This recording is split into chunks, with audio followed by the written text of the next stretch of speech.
হচ্ছে আমাদের আর্থিক রেমিটেন্স, আর একটা হচ্ছে ইন্টেলেকচুয়াল রেমিটেন্স।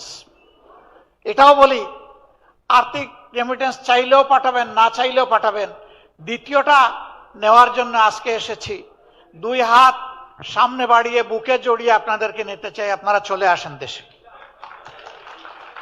আশান্বিত হই যখন তাদের পক্ষ থেকে একদম ক্লিয়ার কমিটমেন্ট দিয়ে বলা হয়, আপনারা যখনই অনুভব করবেন আমরা তখনই ডানা মেলে চলে যাব ওখানে।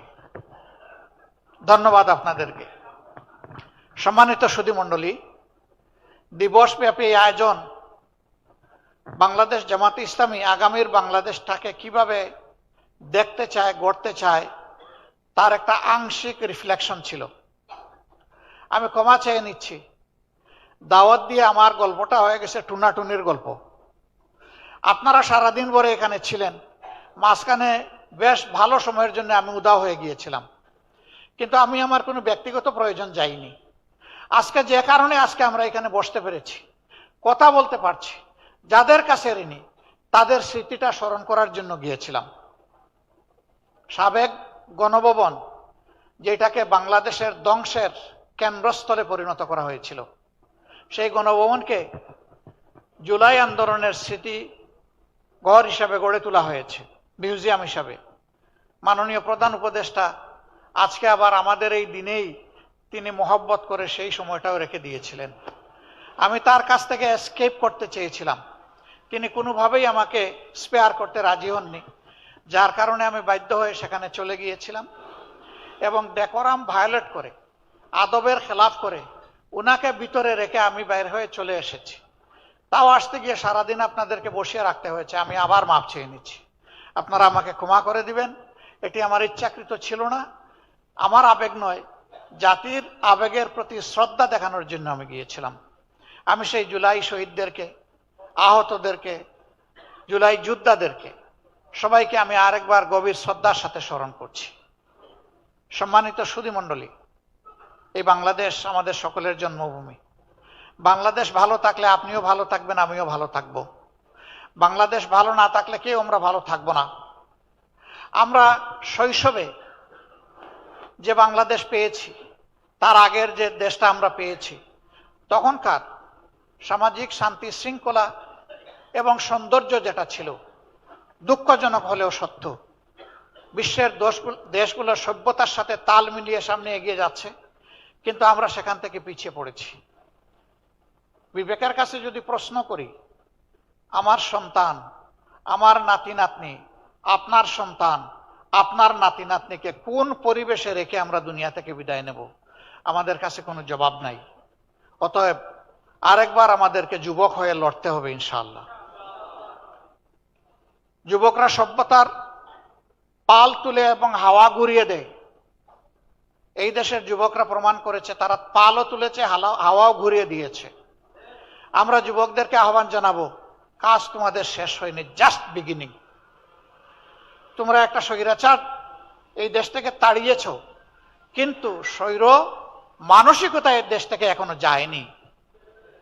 এটাকে নির্মূল না করা পর্যন্ত লড়াই অব্যাহত থাকবে ইনশাআল্লাহ। আর আমরাও তোমাদের সাথে থাকবো, পাশে থাকবো, পিছে নয়, একেবারে সাথে এবং পাশে। বাংলাদেশ দুইটা গোল যদি অন্তত অ্যাচিভ করতে পারে, তাহলে বাংলাদেশ বদলে যাবে ইনশাআল্লাহ।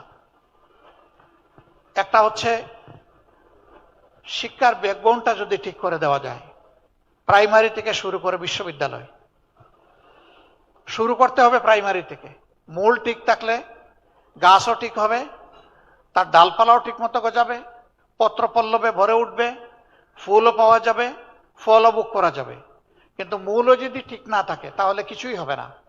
এই জন্য আমাদের প্রাইমারি থেকেই আমাদের শুরু করতে হবে। আর আমরা শিক্ষার ক্ষেত্রে মাত্র ছোট্ট দুটি কথা বলছি। এই শিক্ষা হবে নৈতিকতা ভিত্তিক, আর এই শিক্ষা হবে প্রফেশনাল শিক্ষা। আমরা ওই সমস্ত বেকামা থিওরিটিক্যাল শিক্ষা এই দেশের জন্য আর একেবারেই চাচ্ছি না, ওইটাকে বিদায় করে দিতে হবে। সত্যিকারের শিক্ষা দেশে ফিরিয়ে আনতে হবে। 2 নম্বর হচ্ছে সোশ্যাল জাস্টিস। সব ক্ষেত্রে যদি ন্যায় বিচারটা প্রতিষ্ঠিত করা যায়, দুর্নীতি, লুটপাট, চাঁদাবাজি, খুন, রাহাজানি, হত্যা, ধর্ষণ, লুণ্ঠন, গুম সব কিছু নির্মূল হবে। কিন্তু বিচার যদি বিচারের জায়গায় না থাকে, তাহলে কোনো কিছুরই কোনো সমাধান করা সম্ভব নয়। এই দুইটা জায়গাটাকে নিতে হবে খুব শক্ত হাতে, এইখানে কোনো ছাড় নাই। সে বিচারের তলোয়ারে যদি আমারও কল্লা উড়ে উড়ে যাবে, কোনো অসুবিধা নেই, কিন্তু ন্যায় বিচার কায়েম হোক, ন্যায় বিচার কায়েম হতে হবে। এই বিচার কোনো ব্যক্তির পদ পদবি, তার প্রভাব প্রতিপত্তি দেখে এই বিচার আর পরিচালিত হওয়া উচিত নয়। এর কবর রচনা হয়ে সত্যিকার অর্থে justice for all and equal, সবার জন্য বিচার, সুবিচার এবং সকলের জন্য সমান বিচার, এটাই নিশ্চিত করতে হবে। এখানে কোনো ইম্পিউনিটি বলে কোনো কথা নাই, ইমিউনিটি বলেও কোনো কথা নাই। এখানে জাস্টিসকে জাস্টিসের জায়গায় নিয়ে যেতে হবে। আমরা বিশ্বাস করি রাষ্ট্রের এই দুইটা বিষয়ে যদি আমরা গুরুত্ব দিয়ে এখান থেকে শুরু করতে পারি, বাকি সকল বিষয় আমাদের অর্জন করা সম্ভব ইনশাআল্লাহ। এই যাত্রাপথে বাংলাদেশ জামাতে ইসলামী আপনাদের দোয়া ভালোবাসা পেয়েছে, সমর্থন পেয়েছে, এবং বিশেষ করে 36 জুলাইয়ের পর একটা মজলুম সংগঠনকে যেভাবে আপনারা কুলে তুলে নিয়েছেন, বুকে তুলে নিয়েছেন, হাত বাড়িয়ে দিয়েছেন, আমরা সিম্পলি আপনাদের কাছে চিরজীবনের জন্য ঋণী। প্রিয় দেশবাসী, আমাদের এমন একটা সময় ছিল আমরা আমাদের কোনো ঠিকানা খুঁজে পেতাম না।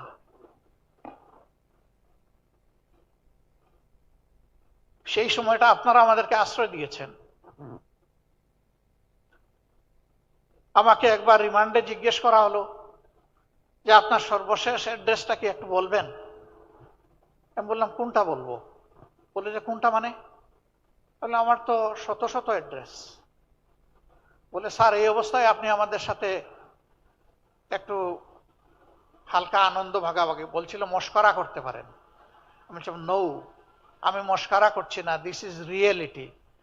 বলছিল আপনি কি একটু বুঝিয়ে বলবেন আপনি কিভাবে শত শত বাড়ির এবং ঠিকানার মালিক?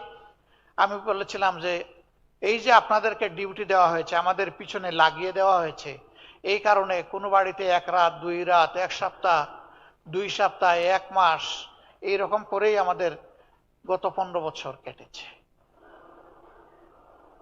এখন কোনটা বলবো? বলে যে আপনার আর প্রেজেন্ট অ্যাড্রেস আমাদের লাগবে না। That was reality.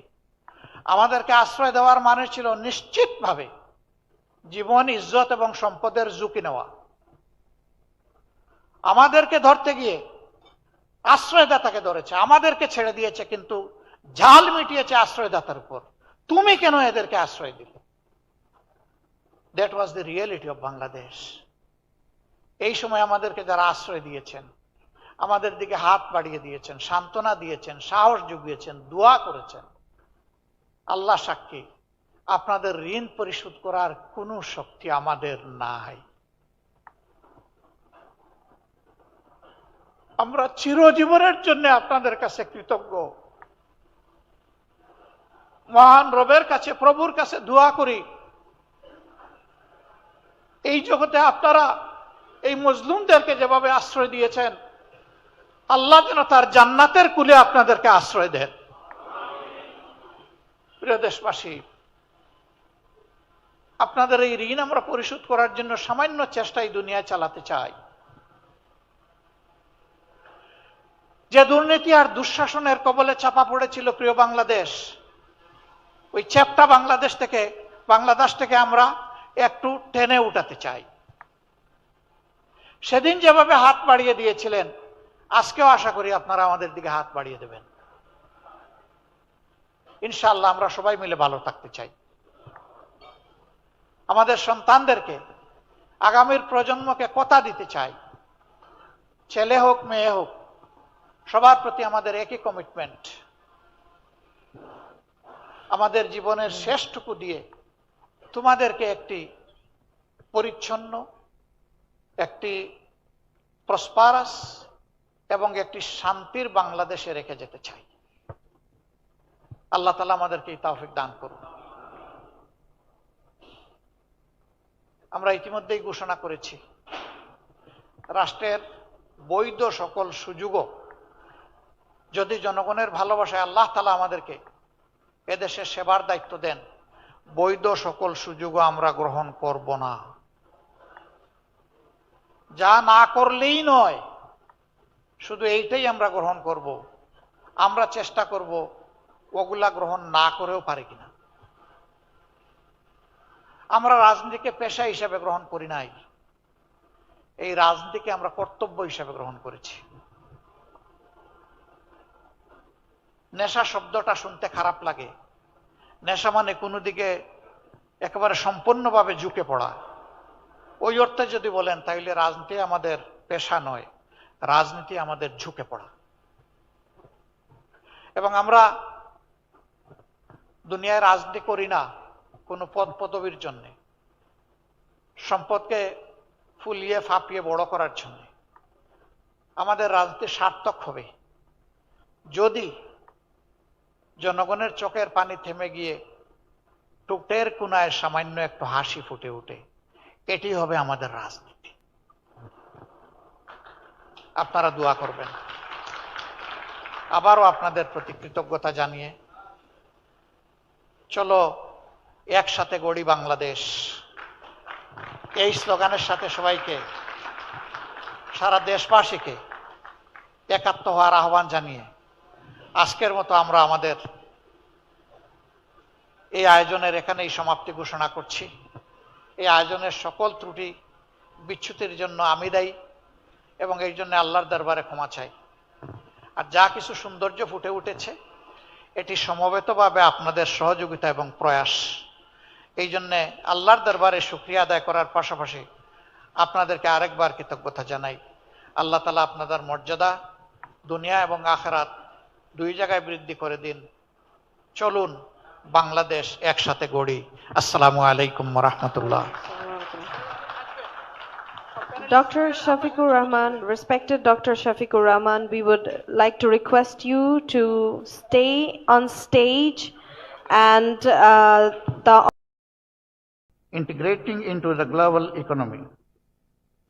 We will champion initiatives for small and medium-sized businesses, opening doors for local entrepreneurs and bolstering Bangladesh industrial base with opportunities for FDI. We have already made clear that we will stand strongly behind any efforts to ensure that no future government in Bangladesh will be able to subvert the economic system and state resources for their own. Prosperity can only be built on internationally recognized norms of transparency. But a prosperous, modern and new Bangladesh can only exist where all citizens, regardless of their faith, gender, creed or race, are treated as equals. My party is proud that we stand as defenders of every Bangladeshi citizen and their rights. It is not only our responsibility to protect the rights of the minorities, but actually an obligation and sacred duty, whether they be Hindus, Buddhists, Christians, or any faith. I am so very proud that my party has over 500,000 members from other faith groups who stand together to make a country stronger. In all of this, we want the new Bangladesh to be a strong, reliable, and trustworthy partner in our region and globally. Finally, I shall finish where I started, which is with a message of hope from our new Bangladesh. As you will see from our policy action plans for governance, our politics is not of division but of hope, healing, and unity. Hope for a better future, hope for a country that lights the way of others, hope for a country where everyone is equal. That is what my partners promise today. And every day, please join us in making that promise a reality. I am specially giving thanks to those intellectuals and resource persons who are going to be made this summit fruitful. And again, thanking you all who has attended and honored our invitation here. We are really grateful to you. Please, we unite together locally, regionally, and globally for a prosperous Bangladesh and to move forward. Thank you all. Assalamu alaikum wa rahmatullah. Thank you very much, Honorable Amir Jamaat of Bangladesh Jamaat-e-Islami, for your thoughtful and inspiring opening address. Your reflections on ethical leadership, national responsibility, and principled governance have provided meaningful direction for our discussions today. Your words remind us that sustainable policy reform must be grounded in justice, integrity, and service to the people. On behalf of the organizers of the Policy Summit 2026, we sincerely appreciate your time, presence, and valuable guidance. We are truly honored by your participation. Ladies and gentlemen, please join me once again in giving the Honorable Amir Jamaat a warm round of applause again.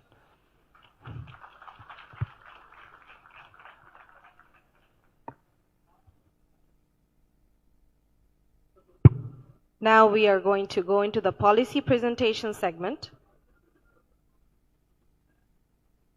Our first session is on strategy for Bangladesh governance framework, a topic which is central to democracy, accountability, transparency, and citizens' participation. This session will explore our proposed institutional reforms, decentralization, and strengthening local governance structures. The panelists for this session are Dr. Syed Abdullah Muhammad Tahir, panel member, Naib-e Amir of Bangladesh Jamaat-e-Islami, former MP, Kumilla 11. Next we have Dewan A.H. Alamgir, who's the keynote speaker, development program and policy expert with 35 years of experience. We then have Shariful Alam Zinnah joining as a panel member, former Secretary, Government of Bangladesh, Professor, Department of Political Science, Dhaka International University. Then we have Shah Alam Bakshi, panel member, former Secretary, Ministry of Administration, MP candidate, Ghazipur 1. Lastly, as the fifth, we are going to have Engineer Niyama Islam, panel member, electrical consultant, private firm, Joint Secretary, Shommilito Nari Proyash. I kindly invite the honorable presenter and respected panel members to take their seats on the stage. A big round of applause to welcome them on stage, please. I would like to remind the audience to kindly take notes as the main presentation goes on.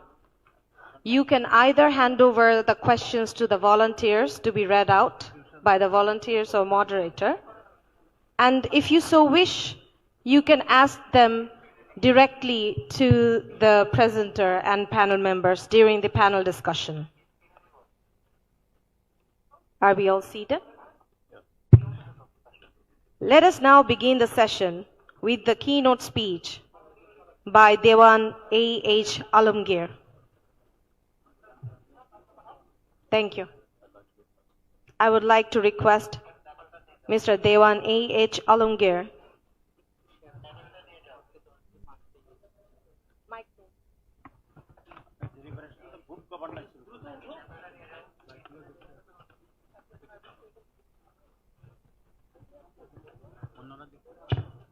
কিভাবে শুরু করবে আমি কি ওখানে দেখে বলবো শুধু slide ওখানে দেখবো প্রেজেন্টেশনের জন্য স্লাইড চেঞ্জের জন্য আমার জন্য এখানে দেখবো আমি আর এটা হচ্ছে next one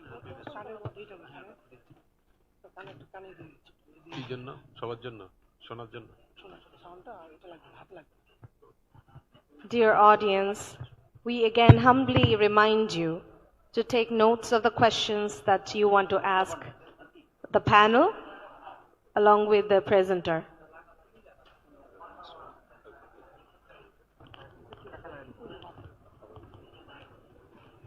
Now we would like to commence the policy presentation session. Welcoming Mr. Dewan A.H. Alamgir to commence his main presentation, please. Thank you. ওখানে স্লাইড আসবে না?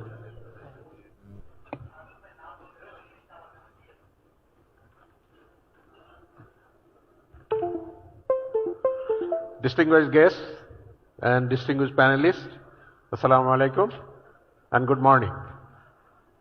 I am Dewan Alamgir. I will be presenting on the governance framework for Bangladesh. Before I go there, let me introduce myself slightly differently. I will be first-time voter, although I am almost 65 years old. I will be voting this time along with millions of other young people who will be voting in coming election. Secondly, I am a really concerned citizen. We are at the crossroad, as Mr. Amir has mentioned. We have a choice to make. One is the choice for democracy, prosperity and justice, or going back to business as usual. For Bangladesh, let me just mention, during independence or following independence of Bangladesh, we expected a nation of democratic system, justice and prosperity, but did not happen.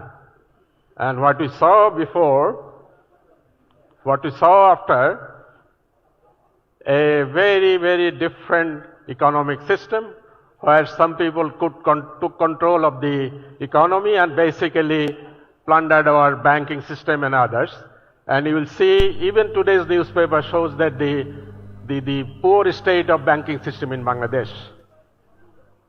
On the political system, we suffered from one-party rule. We have seen military rules. We have seen sham elections.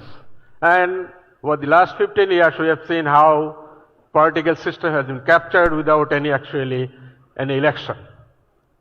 And of that came the 2024 revolution of millions of people came out in the street to protest and demand that we want democracy, we want prosperity, we want justice. That's the basis for my presentation as well as for the future of Bangladesh. So, after all the analysis, and if you can, we really consulted people, and it is very common that made the conclusion that the basic problem is the absence of good governance. And from that, we have seen authoritarian rule, we have seen corruption and crony capitalism, and combined that too, we see the concentration of power in political area as well as in the economic space. And we like to change that. Through this presentation as well as the next election, we would like to see change in that. However, although this is very pessimistic, Bangladesh and we Bangladeshis are hopeful people. Our farmers feeding a population of 180 million people. We see our garments workers, millions of women, our micro-entrepreneur, SMEs and businesses actually keeping us afloat. Our remittance, poor people, skilled, many of them are unskilled, working outside Bangladesh, send us remittance. Although we'll see a presentation this afternoon where we'll show you that how we can really train our people and send them abroad, at the same time create jobs for them within the country. Combine all them, we like to really continue. We got to build what we have already made progress. Now, what is the vision? Just simple way, vision for Bangladesh, as Mr. Amir also mentioned, I will be paraphrasing him. We want democracy, we want economic prosperity, we want justice and unity. A united country where every person, every citizen has the opportunity to really reach highest of his or her capability. So if we do the program we have developed, almost all sectors policy papers we have developed, if you can implement that, and we plan to implement that, we'll create these 4 things. One is permanent democratic system. We like to see the outcome. We want prosperity for all, not for few. From the poor all over the country to the anyone, everyone, we should have a basic shared prosperity. We should not have illegal, ill-gotten wealth captured by few people. We would like to see extreme poverty eradicated as soon as possible. We have a program for that, and ultimately a just society. So, what will be the governing principle for this party? One is, of course, economic justice, a pro-Bangladesh policy. We like to see our interests protected, whatever the sector is. An effective government, not a large, wasteful government, but an effective one. We like secure, tools issue really has become very, very critical for this nation. We feel insecure within the country, and corruption is at the highest, and the worst situation is that. So, citizen security will come as the core of all governing principle, anti-corruption measures, at the same time equal opportunity for all. Whatever the competence and the capability of a person should have that opportunity to capture the opportunity in the economy and in the society. So what are we proposing? What is the framework or the thought process for us? We are simply proposing three elements that will lead us to the outcome we are proposing. One is the fundamental one is the good governance, as I mentioned. Second point is inclusive growth through investment by the government and the private sector. The private sector will invest in business, and government will be investing in all other things, especially in people, education. Yes, sir. Yes.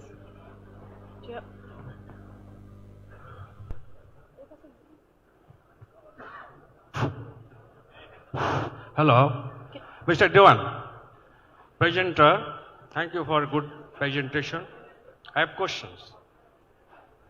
Why our local government could not be effective so far? You did not mention it. We have many local governments in the last 54 years after independence, but why they couldn't be effective? Though they are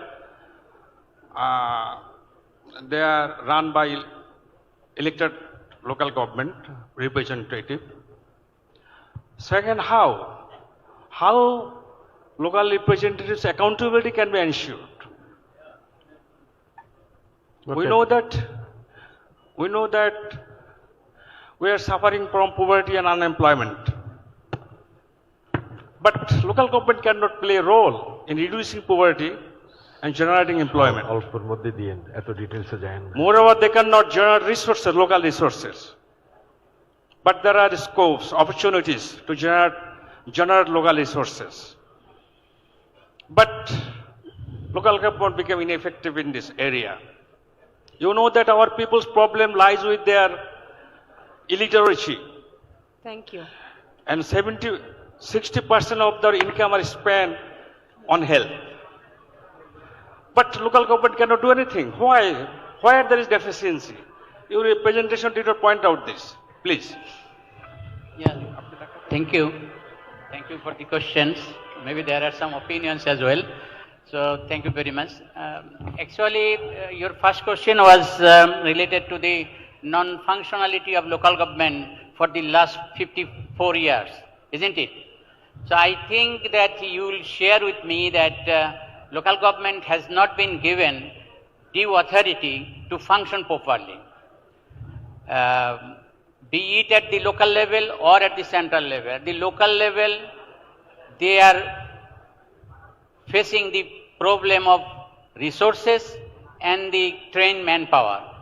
And at the central level, there is an attitude that if the adequate resources are pumped to the local economy or the local government level, then corruption will be rampant.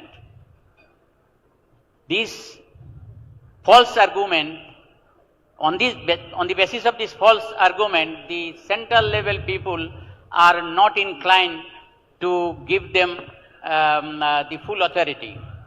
But it is true that corruption can be handled easily if the system is in place.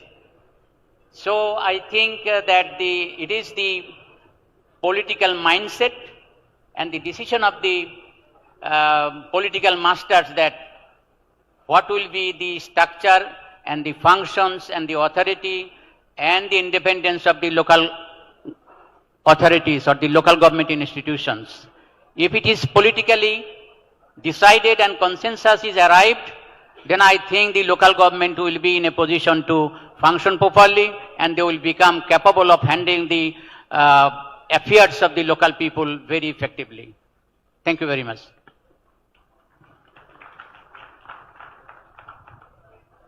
The next question, please. Assalamu alaikum. My name is AKM Saidat Hussain, but I'm from Algeria Embassy in Bangladesh. My question is, if you from the government, how would your fiscal policies, such as the changing in the tax rate, public spending, and help maintenance macroeconomic stability, and what the effect they have on the inflation, in unemployment, and the economic growth? Thank you.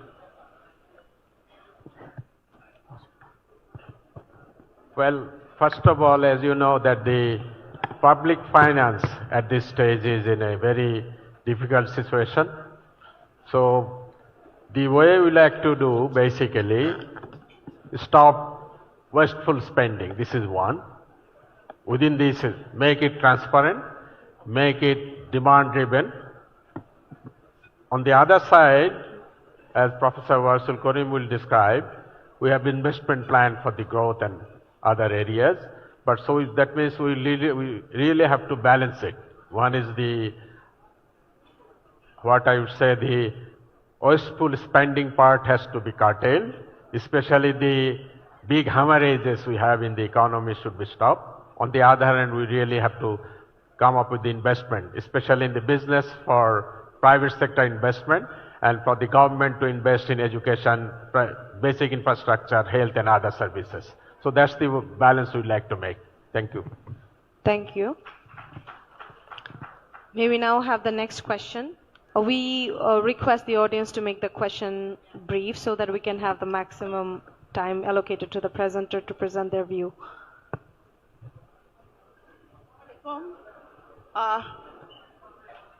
You have talked about governance.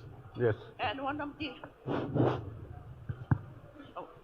of the key elements of governance, good governance, is participation. Participation. Participation. By Yes. the citizens. So, how would you ensure the participation of women Yes. at the highest decision-making level? Okay. And this is my question. And another question is, are you committed to CEDAW and SGD? Are you committed? To CEDAW and SGD? If you could spell out the full form for the These are audience. my questions. Okay. First one, I would like to mention that there will be full session on women development where we'll deal with the participation. So I will refer to that session. But the issue is, let me just summarize. More than 50% of Bangladesh population are women. We made improvement, of course, a lot. We lots to be done, especially in education. Now more girls are graduating from primary school, high school, SSC.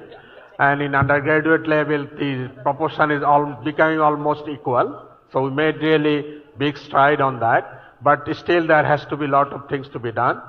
Second issue is the access to health services. That is a huge issue. We need to really improve access to health for all women, poor and area. Then the political participation is something we really have to improve further, really improve further, especially political participation at the local level as well as the national level. We need to really improve on that. I fully agree. And then of course, women, for them to participate, we really have to, I think it's a combination of many things. Education, at the same time opportunity and choice, and then finally give them the opportunity to participate in economic as well as the political space. So this is more of a general frame I am mentioning. There will be a detailed discussion on this in a specific, a full session on this issue. Yeah, Yes. excuse me, I have a supplementary question here. Please. I mean, why hasn't Bangladesh Jamaat-e-Islam nominated any women candidate? Ma'am, I'm not sure I understood you properly. No, my question is that Bangladesh Jamaat-e-Islam has not given nomination to any women Okay. in the upcoming election. I think this is for you.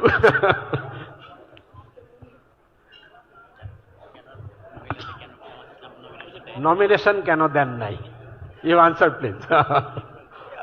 Really, in principle, we don't have any problem and objection to nominate women in the direct election. You know, in the consensus committee, we passed some resolutions that if it is passed from next onward, every political party is bound to give 5%, at least 5% nomination for the women in a composition. And Jamaat agreed on that. So, inshallah, gradually we will do it.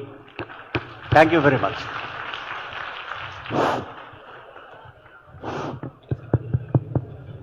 We will take a few more questions. Yes. Hello. My question is that, and thanks, Mr. Alamgir for nice presentations and covering many things. Hello.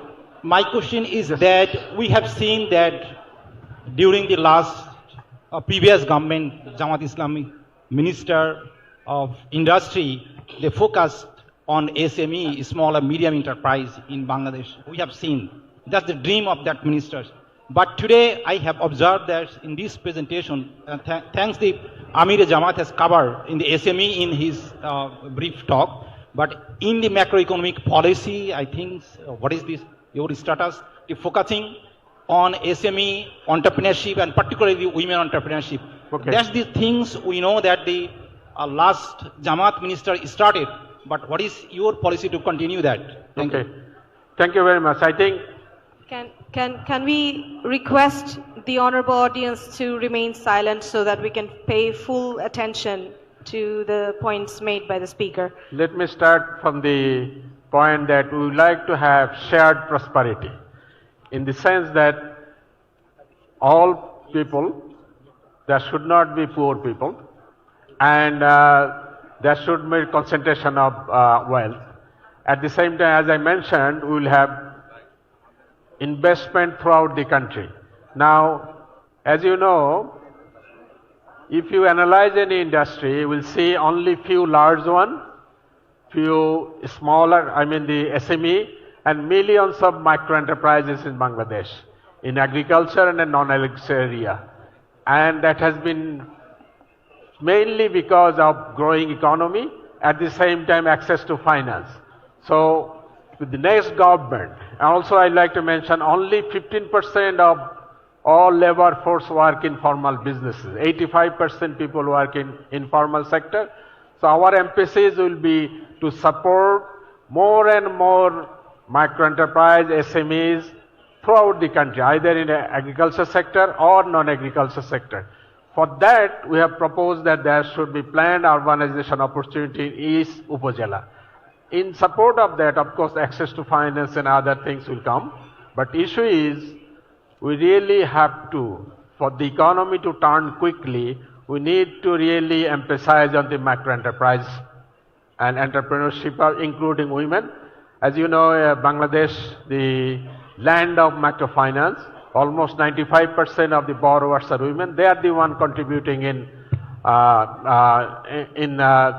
agriculture as well as other entrepreneurship. So we like to support that, and for that also you will mention in the skill development and entrepreneurship presentation, you will see we will prioritize women entrepreneurship in particular, and you will see throughout Bangladesh millions of women actually in business. So there will be more and more such initiative, at the same time help them to expand and gradually become larger and formal businesses. And we fully endorse that part. especially for reduction of poverty, we must have much support for micro enterprises and SMEs throughout the country, irrespective of whether it is agriculture, industry, or service sector. And we have detailed policy paper on that. And Dr. Ashikur Rahman will explain how we'll prioritize women in entrepreneurship, skill development as well as entrepreneurship. Thank you, sir. Thank you so much. We are... Hello. Assalamu alaikum. I am question. at the back Last question. of the room. Yeah. This is Professor Saifuddin Ahmed from Dhaka University. And I would like to thank the organizer to bring good governance and local government in their agenda of aspiring Bangladesh. So I would like to say something for your thought so that you can consider this in your aspiration. The main problem, one of the main problem of local government in Bangladesh is that it is an extended hand of central government. Yes. At Upazila level, it was a very good arrangement, but the 13 departments which were transferred to the Upazila level, but their boss sits in district or at central level. At this stage, the Upazila chairman, they don't have any opportunity to write SCR, which was previously annual confidential report. For example, the youth development officer of Upazila, he is accountable to the deputy director of youth development sitting in district. He is not accountable officially to the Upazila chairman. Even the UNO, he is accountable to the cabinet division, not to the Upazila chairman. So, to come out from this situation, we cannot make a complete accountable local government system. So that's why we call it an extended hand of central government. Another important local government entity is Paurasabha, which is very much poor in terms of their fund. A small amount of ADP is given to Paurasabha, but that is very inadequate. And in last 20 years, so many unions have been converted to Paurasabhas without violating the law. So they become poor and poor. Thank you. So I would like to request the organizers to consider these issues while they will be in power to reform local government system. Thank you so much. We are aware of it. Thank you very much, Professor. We are aware of these issues and we aspire to have a more strong local government in the future. But as I said, we will need consensus within the political system that we should have a permanent local government structure. Thank you, sir. But we are very much aware of these issues. Thank you. I think we can accommodate a few more questions. Can we have the next question? Thank you very much for the brilliant presentation by H. Haidar. I am very much impressed on your point that you are going to make the district towns as the hub of 4 opportunities, that is health, education, job opportunities and good healthy living opportunities. My question is to our political leader who is present here as a panelist, Dr. Syed Abdullah Mahmood Tahir, that are you confident that it is possible in a shortest possible time to make available all these facilities in district towns, and how it is possible with our limited expertise? We see there are educational institutes, hospitals in the districts, but they are not quality. And that's why people are coming to the capital city for education and for treatment. So how you are going to materialize these 4 points in district hospitals? Please encourage us. Thank you. Before Dr. Tahir answers, let me say that the structure we propose is not, it's an aspirational long-term development plan, gradual, of course, subject to availability of resources. At the same time, we have detailed plan on health sector as well as education, but it will of course need longer term, not 5 years, much longer term to develop urban centers in all over the country. Thank you. Dr. Tahir, please. Thank you very much. This is one of the vital issues in the health sector to address in our country. The Jamaat aims to develop a full-fledged, high-qualified expertise, good hospitals in the district level, so that people do not need to come to the capital city in Dhaka. And it is possible because now you know that the GDP in our budget in the health sector is only 4%. If Jamaat comes to power, we will allocate minimum 6 to 8% of the total budget in the health sector. If it is so, then it will be possible to establish good hospitals with good equipments and the expertise in the district level. And also we can ensure the minimum health services in the rural areas also. And this is one of the major agenda Jamaat will address if we are in power, inshallah. Thank you very much. Thank you very much. We'll increase the budget in the health sector. Assalamu alaikum. আমি major retired Mohammad Akhtaruzzaman. আমি অনেক ধন্যবাদ দিচ্ছি আপনাকে সুন্দর প্রেজেন্টেশনের জন্য। আমার দুইটি প্রশ্ন। প্রথম, আমরা হলো অ্যান্টি কারাপশন নিয়ে আমরা অনেক কথা বলি, সবারই কথা অ্যান্টি কারাপশন, কিন্তু আমরা অ্যান্টি কারাপশনটা কিভাবে দূর করব সেটার ব্যাপারে আমরা রাজনৈতিক সিদ্ধান্ত নেই না, আমরা সেটা দুদকের উপরে ছেড়ে দেই। দুদক তার নিম্নস্থ সরকারি কর্মচারীদের চালায় যাদের সিনিয়ররাই করাপশনের প্রতি বেশি ইনভলভ, ফলে তারা করাপশনে কোন রকম নিয়ন্ত্রণ আনতে পারে না। আমি জানতে চাইবো আজকের এই নতুন সরকার যদি আসে, আমাদের ক্ষমতায় আসে, আপনারা কি রাজনৈতিক একটি দুদক তৈরি করবেন কিনা যারা সরকারি কর্মচারীদের উপরে নিয়ন্ত্রণ রাখতে পারবে? কারণ এই যে সবাই রাজনীতিবিদকে টার্গেট করে, সকল এনজিও থেকে নিয়ে সবাইকে নিয়ে, যে তারা করাপ্ট করে, কিন্তু মেইন করাপশন গুলো কিন্তু হয় এক্সিকিউটিভ লেভেলে, যারা কাজগুলো দায়িত্ব পালন করে। সেটা করবেন কিনা এটা আমার বিনীত অনুরোধ। অ্যান্টি কারাপশন নিয়ে আমরা অনেক কথা বলছি, এটা চাই। দ্বিতীয় হলো, আমরা স্থানীয় সরকার নিয়ে কথা বলি, কিন্তু স্থানীয় সরকারে একমাত্র উপজেলা চেয়ারম্যান এবং ইউনিয়ন পরিষদ চেয়ারম্যান ছাড়া বাকি সব লোক কিন্তু সেন্ট্রাল গভর্নমেন্টের লোক।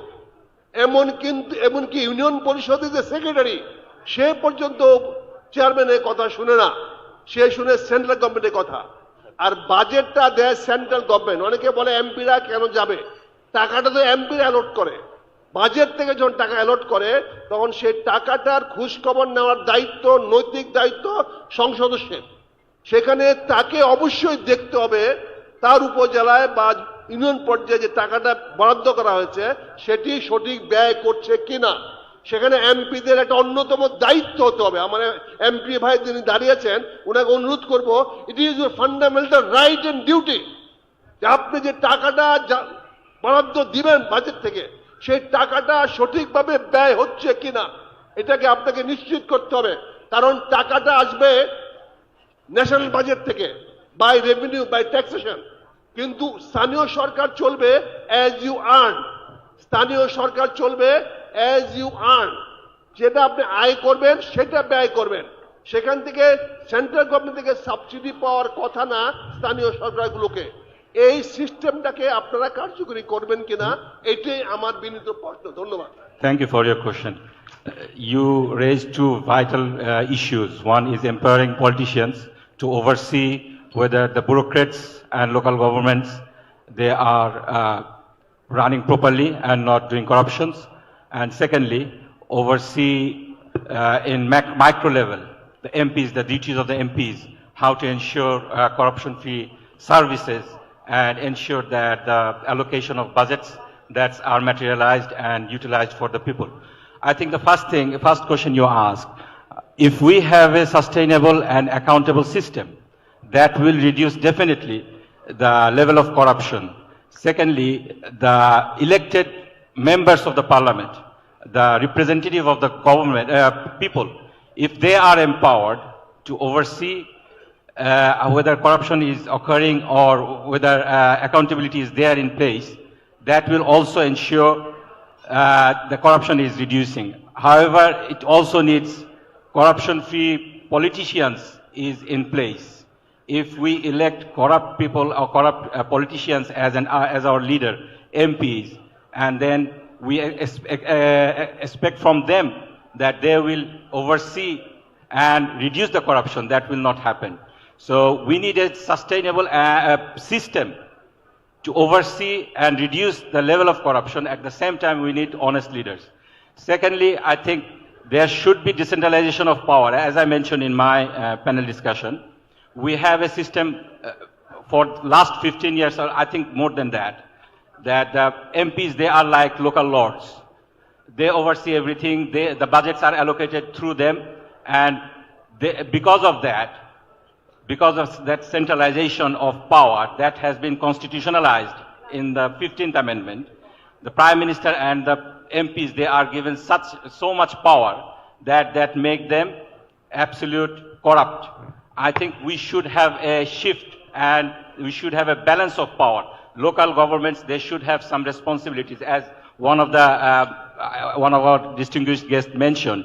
The local chairmen, they don't write ACR of the local government. That is not a good practice.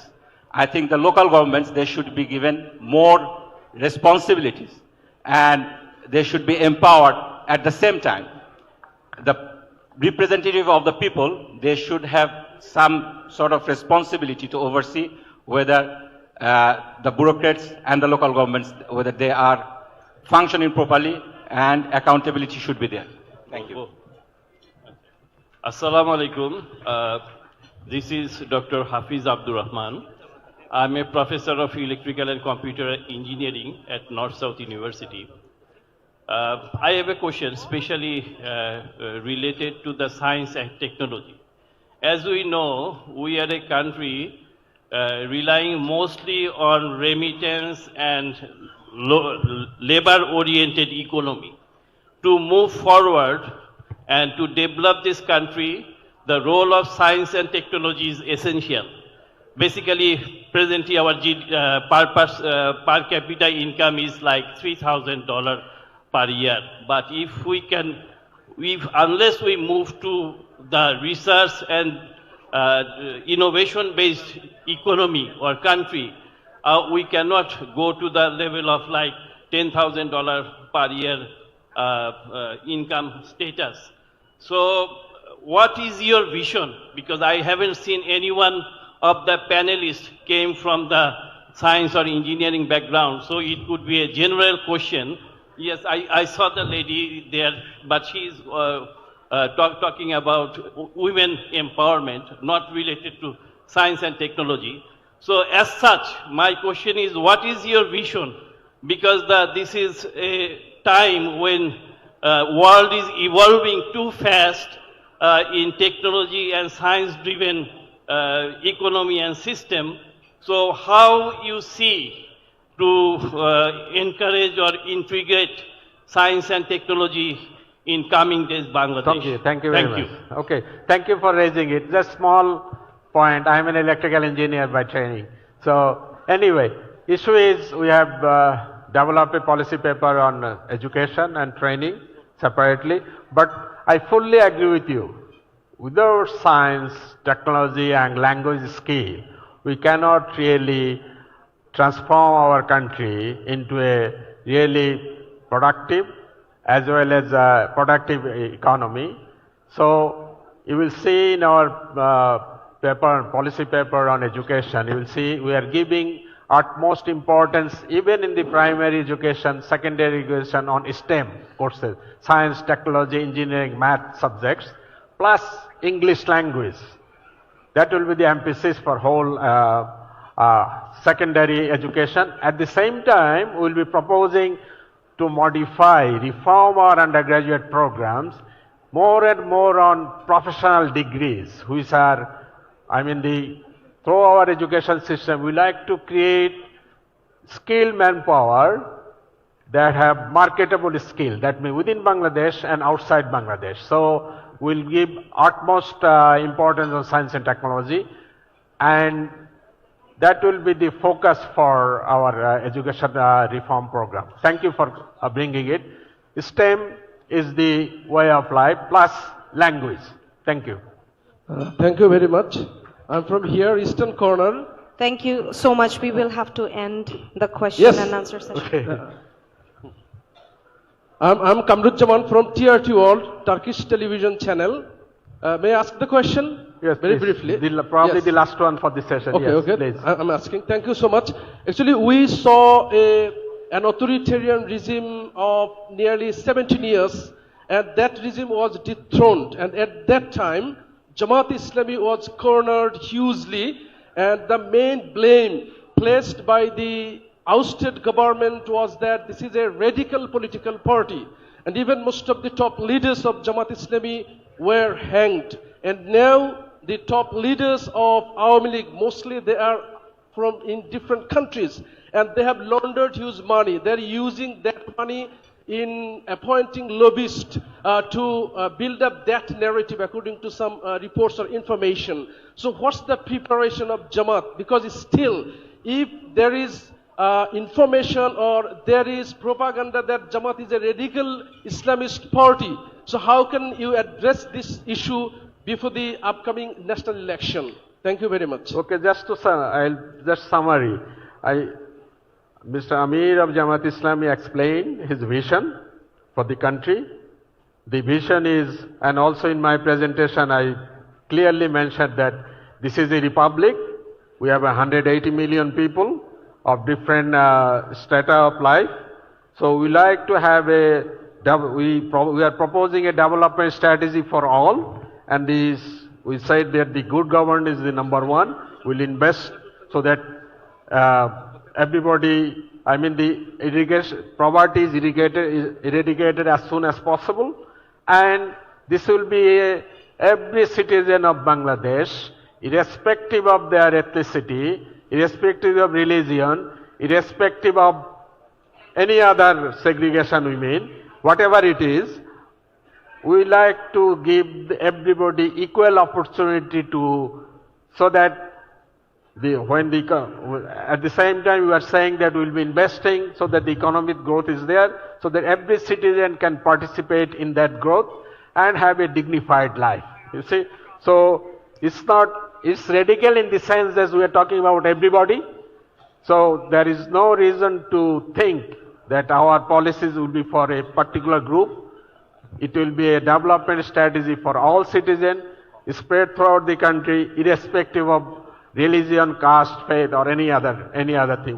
And unity will be the cornerstone of development. We would like to have a unified country, agree on prosperity, democracy, and dignity. Thank you. Thank you very much. Thank you everybody, very much. thank you very much. Thank you. Can we ask and humbly request Dr. Debopriyo Bhattacharya to add his valuable remarks in this session?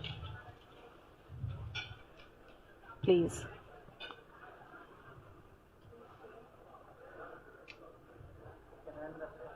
তাই তো এখন তো দেবপ্রিয় নাকি বলতে বলছে না শেষ এখানে Can we have his remarks to this session? Thank you. So, okay, I think let's finish this session, okay? Okay, thank you very much. Are you? Oh.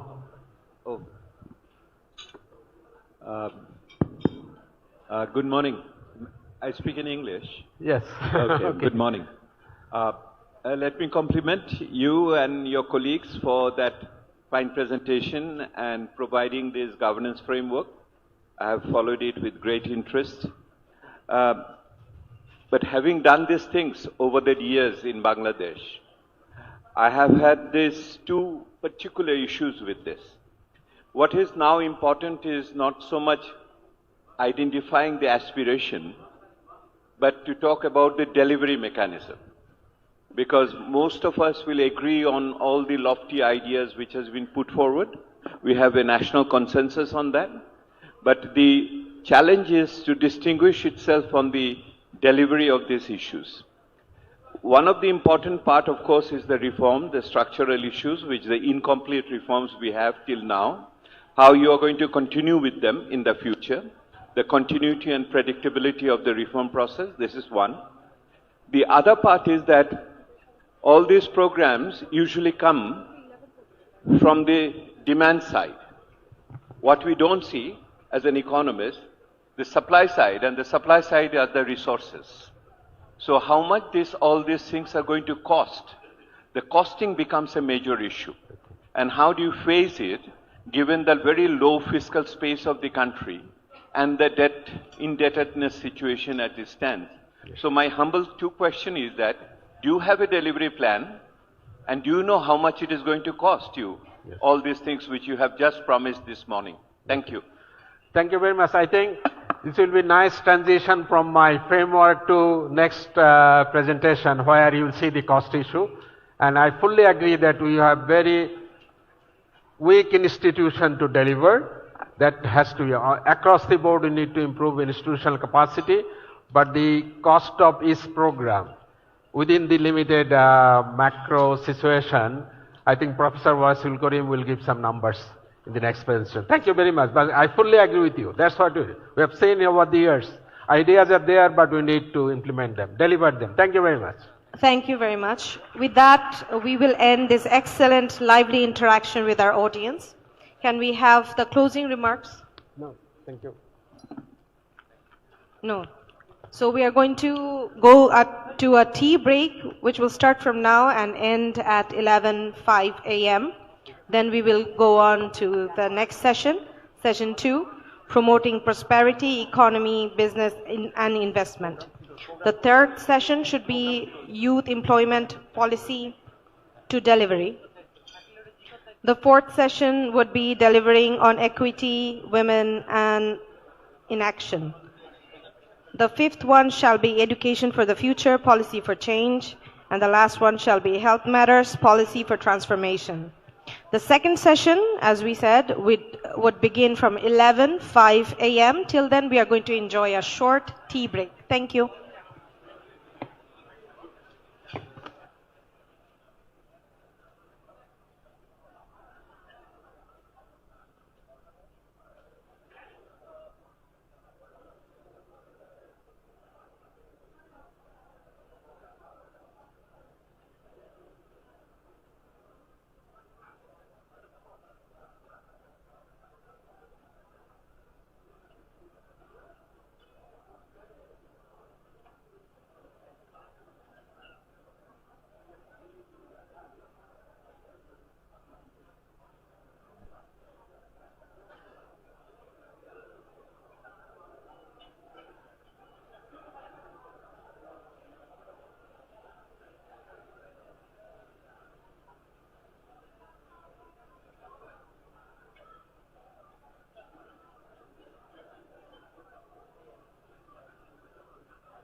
challenges are many. We know the stories of falling behind.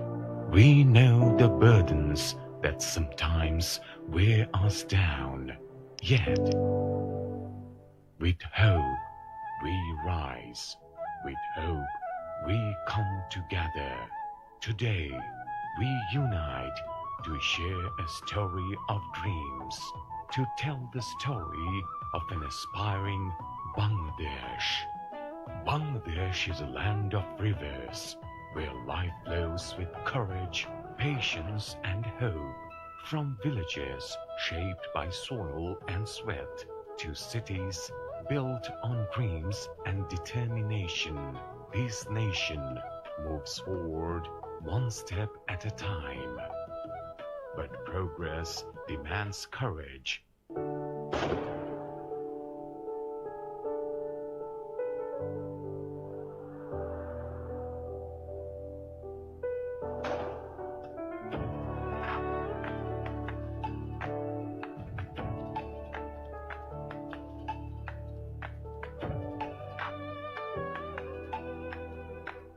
It demands a stand against corruption and extortion. It demands the light of good governance and the strength to rise above fascism.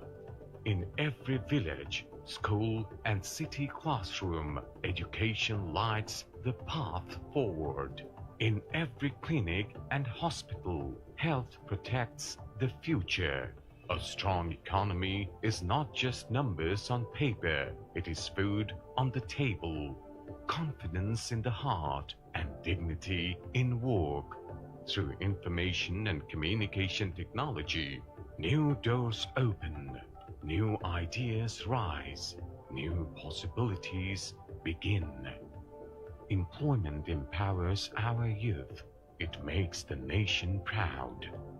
With SME funds, skills, and freelancing, young minds rise with courage. They build industries, grow the economy, and drive the power of progress. In growing cities and expanding towns, smart planning and urban management shape a better life for all. When women become self-reliant, families grow stronger. Women lifts the nation higher. This is the Bangladesh of our dreams, a nation that awakens hope within us all, a land where no one is left behind, where opportunity reaches every home, where dreams walk on every road and hope flows through every river. This is not just a dream. This is a promise. This is a pact. We are fully prepared to build the Bangladesh of our dreams, a Bangladesh envisioned by Bangladesh Jamaat-e-Islami. We know our challenges are many. We know the stories of falling behind. We know the burdens that sometimes wear us down. Yet, with hope, we rise. With hope, we come together. Today, we unite to share a story of dreams, to tell the story of an aspiring Bangladesh. Bangladesh is a land of rivers, where life flows with courage, patience, and hope. From villages shaped by soil and sweat to cities built on dreams. Dear audience, ladies and gentlemen, honorable guests, we are humbly requesting you to have your seats once again. We are going to start the next session within a minute. We would be grateful if you have your seats within the time. In the next session, we are going to talk about promoting prosperity, economy, business, and investment. It demands a stand against corruption and extortion. It demands the light of good governance and the strength to rise above fascism.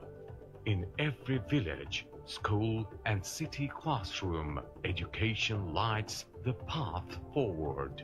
In every clinic and hospital, health protects the future.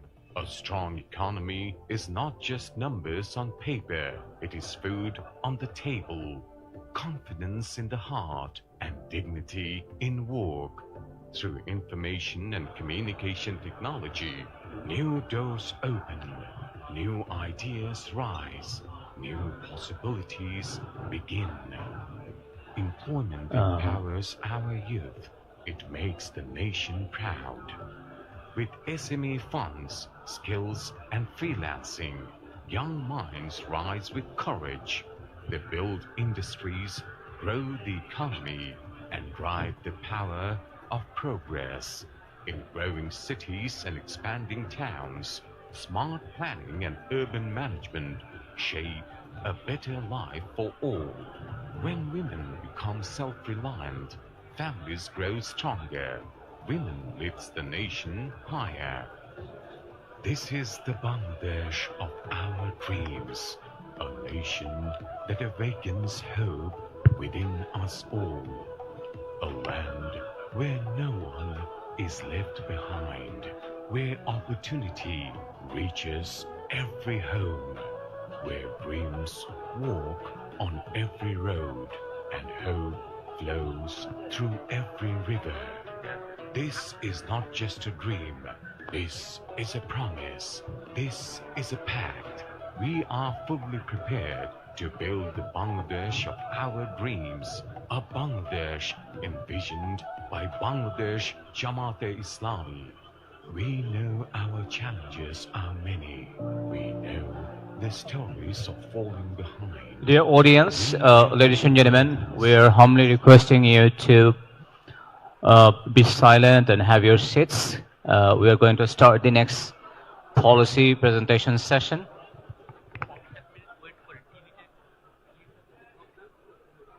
The story of dreams, to tell the story of an aspiring Bangladesh. Bangladesh is a land of rivers, where life flows with courage, patience, and hope. From villages shaped by soil and sweat, to cities built on dreams and determination, this nation moves forward one step at a time. But progress demands courage.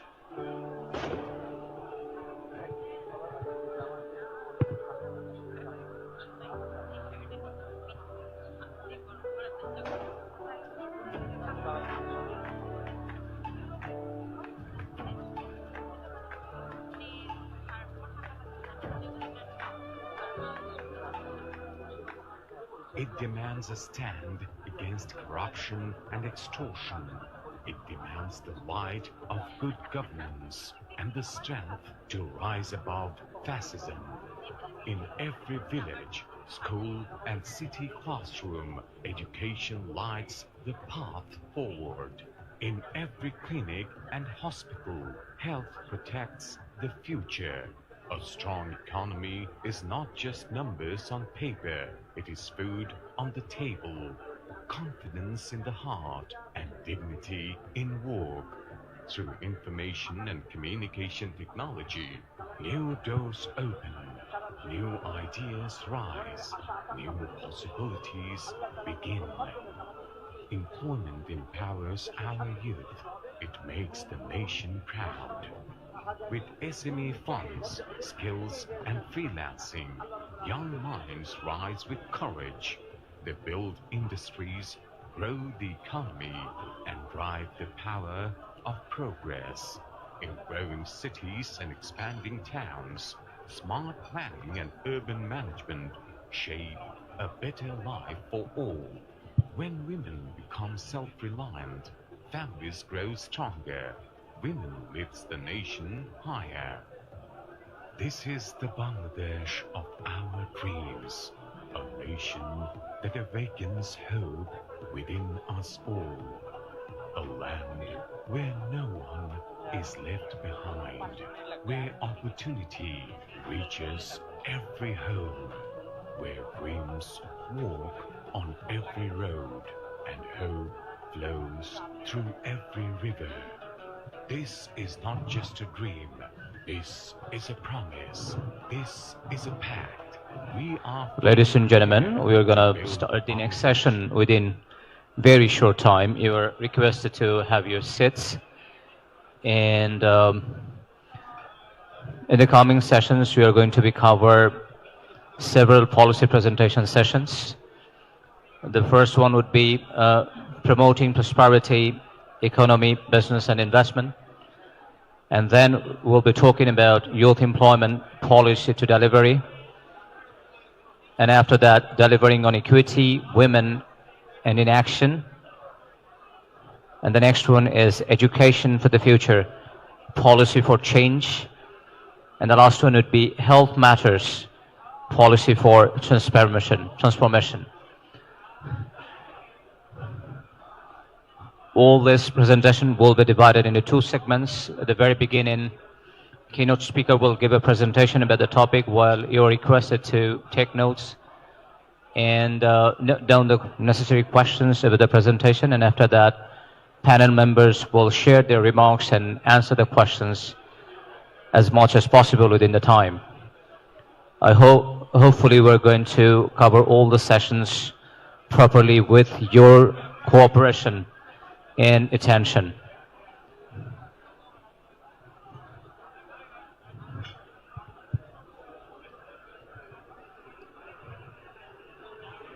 We would be grateful to you if you have your seat.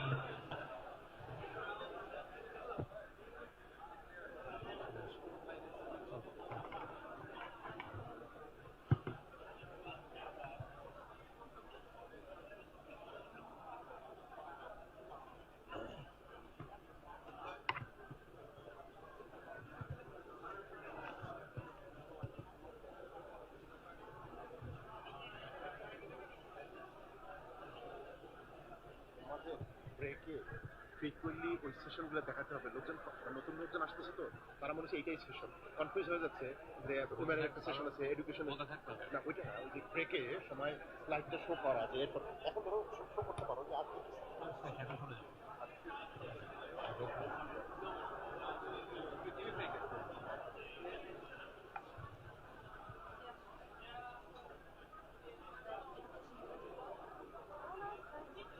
Seats and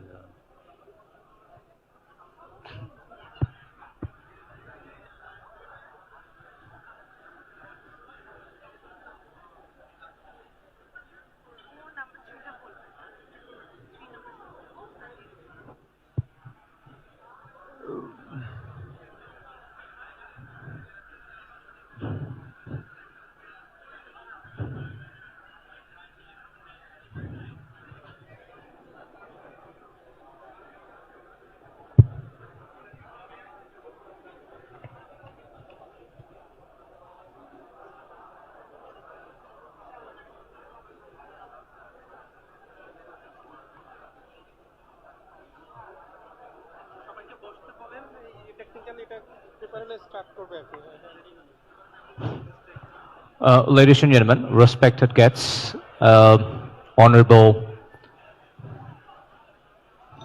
diplomats, guests, and others, we'd like to request you to have your seats, please. We are going to start the next policy presentation session, and it's going to be about promoting prosperity, economy, business, and investment. We would be grateful to you if you have your seats right now, because you're going to start this session within a minute. It would be easy for us to conduct the session with your cooperation.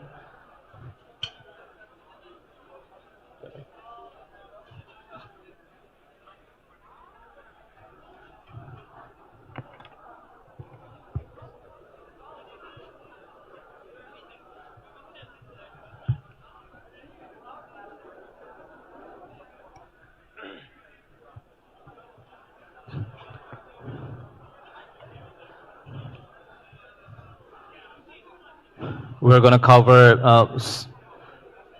5 more policy presentation sessions with 5 different topics. The first one would be promoting prosperity, economy, business, and investment. Next one would be youth development policy to delivery. And after that, delivering on equity, women and in action. And the next one would be education for the future, policy for change. And the last one would be health matters, policy for transformation. Now,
ladies and gentlemen, honorable guests, we are humbly requesting you to have your seats right now. We are going to start the next policy presentation session.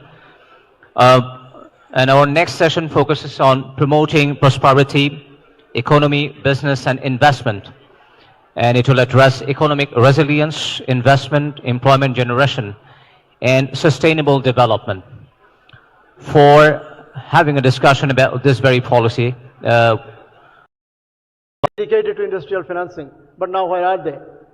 BSRS, BSB, they have been merged into BDBL, and they are now running on rental income. They just rent, they are building out. It's like subletting your home, no place for your children, no place for your family, no place to study, play. You have to sublet most of your home and then live, buy your groceries from sublet income. So BSB, BSRS, ICB, they are doing it now. So we will make the boards independent, we'll bring independent directors, and I would also like to propose that the two institutions that have never seen independent directors, it takes a bold and courageous government to do that.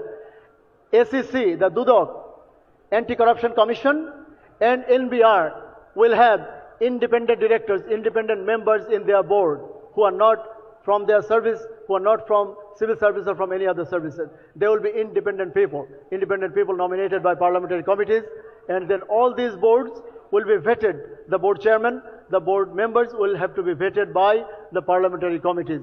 Government, the Prime Minister, we talked about decentralization, the Prime Minister or the President will not have the privilege, will reform these institutions ahead, even more than what the so-called Oikomoto Commission has proposed. There will be more institutional reform. We will focus on primarily four. We call it clan, the courts, the total judiciary, the law enforcement, the SEC, and NBR. These four institutions will have to be reformed. And once those are reformed and made independent and neutral, remember, independence alone may make them partisan, that they get a license. If I'm independent, I can do anything I like. So there must be mechanisms and systems in place to make them accountable to the people through parliament and other regulatory institutions. So these four are just the top ones, the crown, but all statutory institutions, BTRC, BRTC, all like UGC, the Special Election Commission. You have seen what the Election Commission did 24 hours ago, or 36 hours ago. They allowed all these loan defaulters to contest in elections. So that is against the policy that we are going to propose. You can never get rid of non-performing loans if you allow them at the highest level of government. Because once you become an MP, you can be a Prime Minister. So technically this Election Commission on which the people of this country, the martyrs, the 1400 martyrs, and the martyrs of our liberation war, everybody entrusted a role of governing this country, of choosing people who would govern. They have betrayed with the spirit of liberation war and the spirit of July Revolution.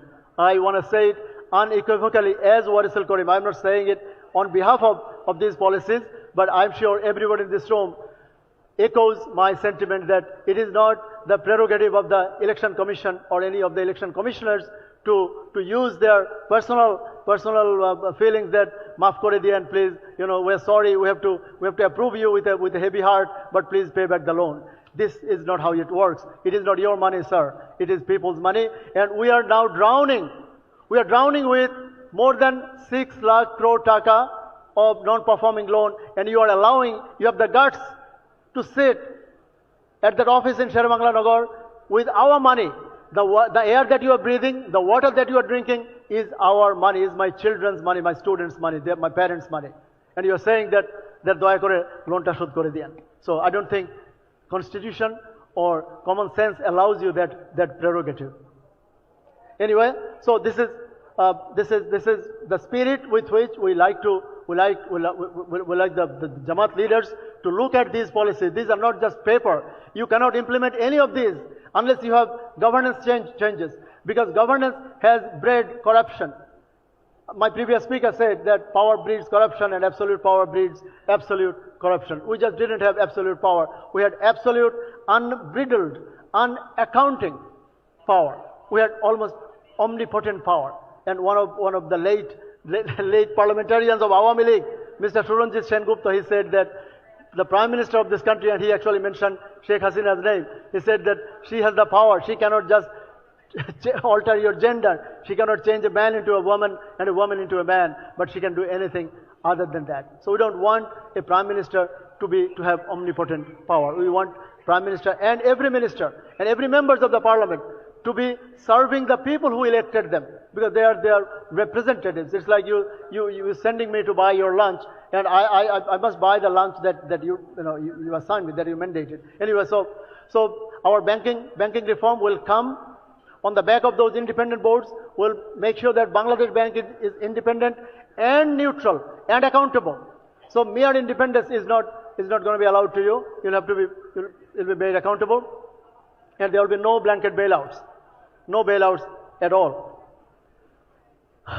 There is, of course, as you can see, it's a SME and startup. So now education, jobs, youth and education. This is another big piece of our policy. And I want you to go home with this good news that will offer interest-free loans to our graduates, because when my daughter was graduating in May of 2016, she was nervous. We are nervous as parents that what is she going to do? And this is one of the most nerve-wracking times of a student when we lived in in residential halls. We didn't know after graduation what we would be doing. I was lucky enough to have a job offer, but most of us do not. We want our students not to live in despair. If you don't have a place to live, if you don't have your parents living in Dhaka city, then you know that what it means, what it feels to be leaving your hall of residence where you lived for like last 4 or 5 years almost with no rent. So we want to offer them 10,000 taka free loans to graduates, but this is not just free money handing over.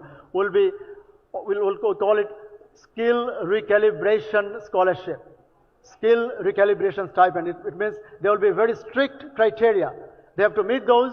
They have to get enrolled in some skill building training, maybe a master's, maybe another degree, maybe some other training, vocational or occupational. They may want to change their occupation.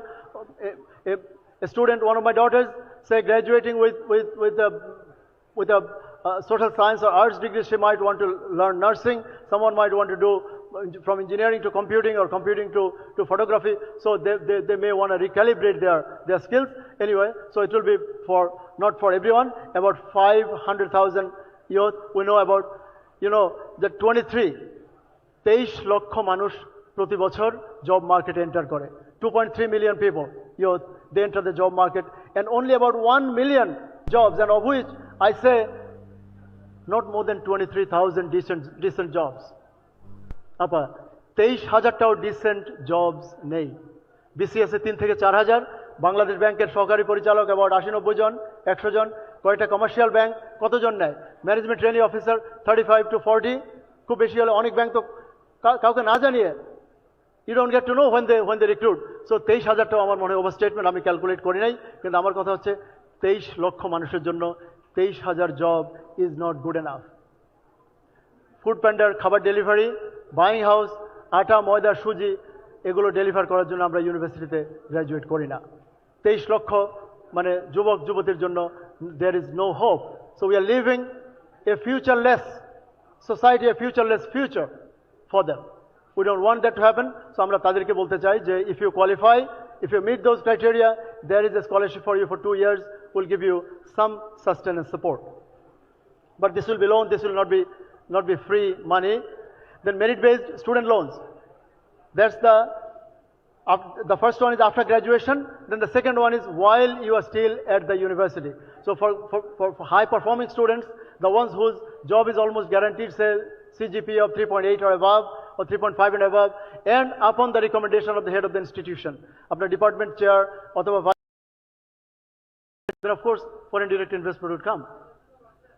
And of course we're gonna minimize the cost of doing business by having a moratorium on those power charges and utility charges. Sir, I'm শুনতে পারি? Thank you, Professor Dr. Rezaul Karim. Dear audience, we are really sorry for not taking any more questions. We literally crossed the time that was distributed. Thank you. On behalf of Policy Summit 2026 Organizing Committee, we extend our heartfelt appreciation to our respected speakers and panel members. Okay. I think if you have any more questions, we'd be happy just to send the questions and feedbacks on the email address amir@jamaat-islami.org. We'll be talking about this later, inshallah. Hello. One last question. সম্মানিত panelist বৃন্দ এবং keynote speaker doctor ওয়ারেস ও সুধী মণ্ডলী, আসসালামু আলাইকুম। আমার পরিচয়, আমি আমসা আমিন। আরেকটু পরিচয় দিলে বলবো, আমি একজন অত্যন্ত কনসার্নড সিটিজেন, খুবই দুশ্চিন্তাগ্রস্ত নাগরিক। আমি বক্তব্য লম্বা করব না। প্রথমে আমি বলবো, আমি জামাত ডক্টর শফিককে আমি আন্তরিক ধন্যবাদ জানাই যে উনি জাতীয় সরকার গঠনের একটা প্রস্তাব রেখেছেন। দোয়া করে যেন এটা তারা বাস্তবায়িত করতে পারেন, এবং এর জন্য সুনির্দিষ্ট, শুধু দুটো শর্ত নয়, সুনির্দিষ্ট একটা কোর্স অফ অ্যাকশন জাতীয়ভাবে জামাতের যে দলীয় স্টেটমেন্টের মধ্যে দেওয়া উচিত। এখন আমি কয়েকটা প্রশ্ন করে শেষ করব। দুটো সেশন আমি অ্যাটেন্ড করলাম। প্রথমটা হলো গভর্নেন্স ফ্রেমওয়ার্ক, আর এখন আপনারা করলেন প্রমোটিং প্রসপ্যারিটি, দুটো মিলেই সংক্ষিপ্ত প্রশ্নগুলো থাকবে। প্রথম হলো গভর্নেন্স, লোকাল গভর্নমেন্টের কথা বলেছেন। আপনারা কি ক্ষমতায় গেলে বা বিরোধী দলে গেলে ফেডারেল সিস্টেম অফ গভর্নেন্স বাংলাদেশে চালু করবেন কিনা, চিন্তা ভাবনা আছে কিনা? দ্বিতীয় হলো লোকাল গভর্নমেন্ট ইলেকশনগুলো নির্দলীয়ভাবে করবেন কিনা, নাকি দলীয় প্রতীকে আপনি করবেন? তৃতীয়টি হলো সমস্যাগুলো আমরা সবাই জানি, আপনারা জানেন, সবাই আমরা বুঝি, এবং সব সরকার এই দোষটা করে গেছে। সেটা হলো politicisation of all services and institutions. আপনারা এগুলো বন্ধ করবেন কিনা? ডিফেন্স নিয়ে কোনো কথা বলা হয়নি। ডিফেন্স সার্ভিসেস রিফর্ম এবং জাতীয় নিরাপত্তা ও প্রতিরক্ষা বিষয়, এটা গভর্নেন্সের সাথে যুক্ত, ফরেন পলিসির সাথে যুক্ত। আপনি কি ব্যবস্থা নেবেন? একই সাথে কানেক্টেড, খুবই গুরুত্বপূর্ণ, কোথাও আমি আলোচনায় দেখি না, বাংলাদেশের ইন্টেলিজেন্স সিস্টেমটাকে আপনারা আধুনিক, প্রযুক্তি সমৃদ্ধ এবং দক্ষ করবেন কিনা। যে ইন্টেলিজেন্স সিস্টেম আছে এটা সম্পূর্ণভাবে ব্যর্থ। Could you please এখন আমি প্রসপারিটি নিয়ে make it short? এনবিআর এর কথা বলেছেন। এনবিআর কে যদি দুর্নীতি মুক্ত করা না যায় তাহলে কিন্তু আপনাদের ইকোনমিক প্রোগ্রাম কোনোটাই সফল হবে না। আর শেষ কথাটা হলো, আপনার শিক্ষা নিয়ে কথা বলেছেন, স্বাস্থ্য নিয়ে কথা বলেছেন। এই গরিব দেশে শিক্ষা এবং স্বাস্থ্য অবশ্যই জাতীয়করণ করা প্রয়োজন প্রত্যেকের জন্য। এই বিষয়ে আপনাদের মনে থাকলে জানাবেন। আপনাদের সবাইকে ধন্যবাদ জানিয়ে, আমাকে এখানে আমন্ত্রণ জানানোর জন্য ধন্যবাদ জানিয়ে শেষ করছি। আল্লাহ হাফেজ। Thank you for the questions. I think we'll be answering all the questions one by one in different sessions. If possible, among the questions, one could be answered. Circle last quick second. Oh, all right. জি, আসসালামু আলাইকুম। আমি আব্দুল হক, আমি একজন ব্যবসায়ী, Japan Bangladesh চেম্বারের প্রাক্তন president এবং federation চেম্বারের বহু বছর আছি। আমার মনে হয় অত্যন্ত গুরুত্বপূর্ণ এই সেশনটির জন্য আমি ধন্যবাদ জানাচ্ছি জামাত ইসলামীকে। সম্মানিত জামাত ইসলামের প্রধান এখানে আছেন এবং আপনারা যেটা করেছেন খুবই চমৎকার। আমার মনে হয় আমাদের জীবনের অভিজ্ঞতার আলোকে আমরা কিছু কথা বলবো। সেটা হচ্ছে শিক্ষার ব্যাপারে আপনি যেটা বলেছেন, প্রাইমারি শিক্ষার একটা শব্দ আপনারা ব্যবহার করেননি। প্রাইমারি শিক্ষাকে বর্তমান অবস্থায় রেখে ইউনিভার্সিটি বাড়ানো হবে মারাত্মক রকমের বিপর্যয়। ইউনিভার্সিটির চাপে বাংলাদেশ ইতিমধ্যে যে গ্রাজুয়েট তৈরি হচ্ছে তাদের কিন্তু বিশ্বে দেশেও তারা জব পাচ্ছে না। অতএব এখানে ব্যাপক একটা সংস্কার দরকার। আপনি সেটা চায়না, ভিয়েতনাম, জাপান যদি ফলো করেন তাহলে কিন্তু আপনাকে ওই জায়গায় যেতে হবে যে প্রাইমারি থেকে শুরু করে হাই স্কুল, স্কুলের কথা আপনারা বলেন নাই, মাদ্রাসার কথাও বলেন নাই। তাহলে আমাদের আসল জায়গাটা, ভিত্তিটা কি হবে সেটা একটা বড় প্রশ্ন। আইটির ব্যাপারে কিছু বলেননি, যেখানে বিশ্ব বাজারে কি ধরনের গ্রাজুয়েট দরকার, বাংলাদেশের বাজারে কি ধরনের লোক দরকার। এখন জাপানের লোক যাচ্ছে, জার্মানি, ইউরোপের লোক নিতে চায়, কিরকম লোক? সবাই স্কিল মানুষ যাচ্ছে। স্কিলের দিকে আমাদের প্রাধান্যতা খুব দরকার। আমি আরেকটা কথা বলবো, বিনিয়োগের জায়গায় আসে না, ওকে ওকে, আর না উনি বলেছেন শিক্ষার, সেজন্য বললাম। বিনিয়োগের জায়গাটা আমার ইন্টারেস্ট, সেটা হচ্ছে বাংলাদেশে বিনিয়োগের জন্য আমি বহু বছর যাবৎ, প্রায় 30 বছর যাবৎ ফেডারেশনে আছি। আমি জাপান বাংলাদেশ চেম্বার থেকে জাপানের প্রাইম মিনিস্টার সহ বাংলাদেশকে অনুরোধ করে গিয়েছিল, মিস্টার আবে, যে তোমরা বিনিয়োগের এনভায়রনমেন্টটাকে উন্নত করো। কিন্তু আনফর্চুনেটলি আমরা সাহায্যই নিতে চাচ্ছি, কিন্তু ওই সব জায়গাগুলি, ভিয়েতনামের মতো কান্ট্রি একক এজেন্সি করেছে, এজেন্সির নাম হচ্ছে ভিয়েতচে, জাপানে হচ্ছে জ্যাট্রো, কোরিয়াতে কোট্রা। আমরা কেন করতে পারছি না? আমাদের এখানে এতগুলো মিনিস্ট্রি রেখে, এটা itself is a colonial structure, যে কলোনিয়াল স্ট্রাকচার রেখে কোনোদিন আপনি ত্বরান্বিত উন্নয়ন সম্ভব হবে না। অর্থাৎ আমি আমার এই বয়সটা বলছি, আমি একজন মুক্তিযোদ্ধা এবং আমি মনে করি যে এই সংস্কার ছাড়া বিদ্যমান কাঠামোর প্রশাসন ব্যবস্থাকে রেখে it is simply A colony এবং এখানে যে বিট্রিয়াররা বসে আছে তাদের সন্তানরা বিদেশে লেখাপড়া করবে, তাদের 14 গোষ্ঠী বিদেশে লেখাপড়া করবে, and they will use this country as a colony. Therefore ওই জায়গায় বড় রকমের সংস্কার আপনাদের করতে হবে। যে 24শে জুলাইয়ের আমাদের সন্তানরা প্রাণ দিয়ে গেছে, স্মুথ ভাষায় হবে না, রক্তাক্ত পরিবর্তন দরকার। এই কাঠামোকে ভেঙে চুরমার করে দিতে হবে। যে নতুন বাংলাদেশ গড়ার জন্য আপনাকে ব্যাপক সংস্কার আনতে হবে। ধন্যবাদ। Thank you. Thank you very much. Thank you sir. আমার মনে হয় আমি আপনাদের ধৈর্যচ্যুতি ঘটাবো না। আমাদের এডুকেশনের উপর আব্দুল হক স্যারকে জানাতে চাই, আমাদের এডুকেশনের উপর কিন্তু একটা কমপ্লিট ফুল ফ্লেজেড সেশন আছে। সেজন্য এখানে আমরা শুধু business, economics, finance, banking, tax, NBR এগুলো নিয়ে কথা বলেছি। It is by no means এটা, হ্যাঁ, কিন্তু দ্যাট ইজ ইন্টিগ্রেটেড। হ্যাঁ, এডুকেশন, জি স্যার, জি স্যার, জি স্যার, হ্যাঁ,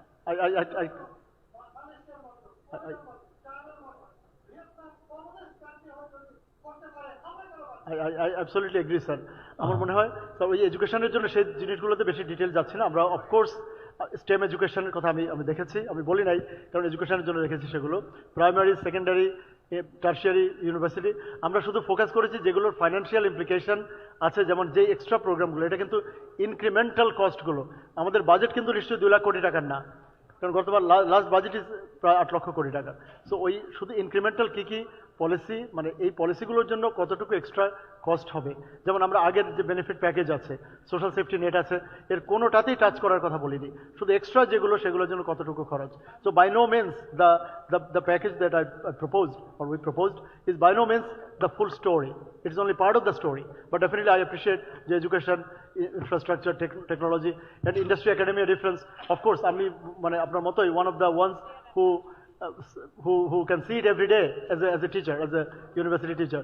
The industry wants some kind of skills and আমরা produce করি a different kind of skills, তাই না? So এটা 100% আমরা in agreement.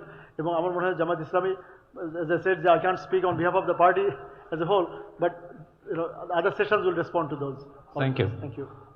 Thank you very much, Professor Dr. Rezaul, Karim, and all the panel members. Would like to end this policy presentation session right now. So please, ladies and gentlemen, a big round of applause for the keynote speaker and all the panel members. Thank you. Thank you once again. Thank you very much.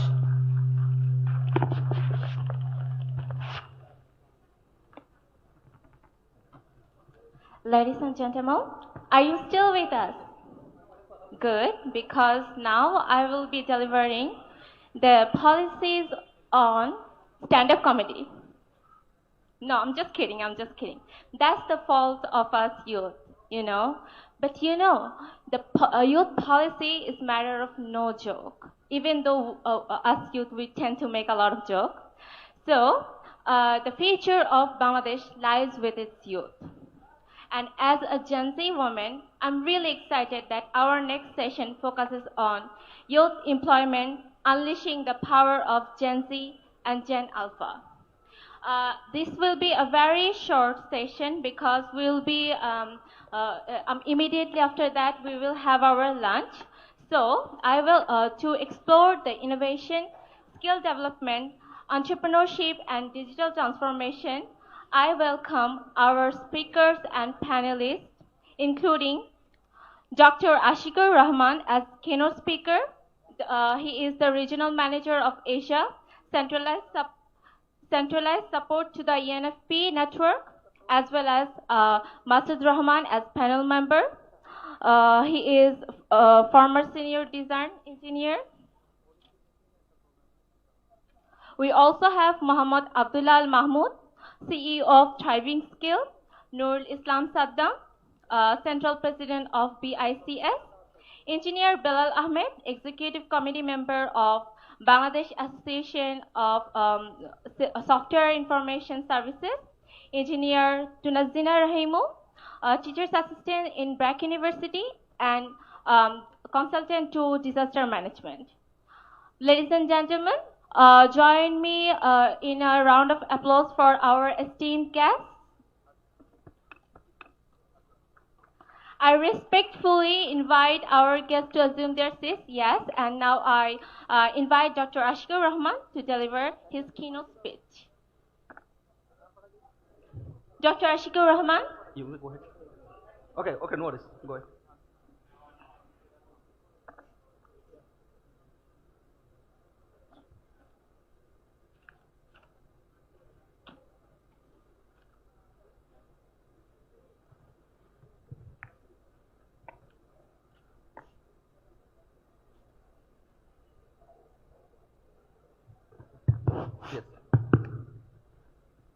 Assalamu alaikum and a very good morning to you all. I would like to welcome you to the third session of the day and hopefully the last one before lunch. It feels like an absolute miracle to be sitting here and discussing and talking about good governance and prospering economy and everything. And I cannot, I would like to share that for many young voters in their 30s, this would be the first time to vote, including myself. And I would like to seize this opportunity to remind us all with grave gratitude in my heart that this very moment wouldn't be possible without a youth movement. July movement started on the question of asking equal opportunity towards jobs. And Abu Said, Abrar Fahad, Osman Hadi, and countless others, they gave their bloods and lives for giving us insaf. And Bangladesh Jamaat-e-Islami acknowledges this. In short term, Union and the other women rights activists to proceed with their questions. If you have any questions, please raise your hands.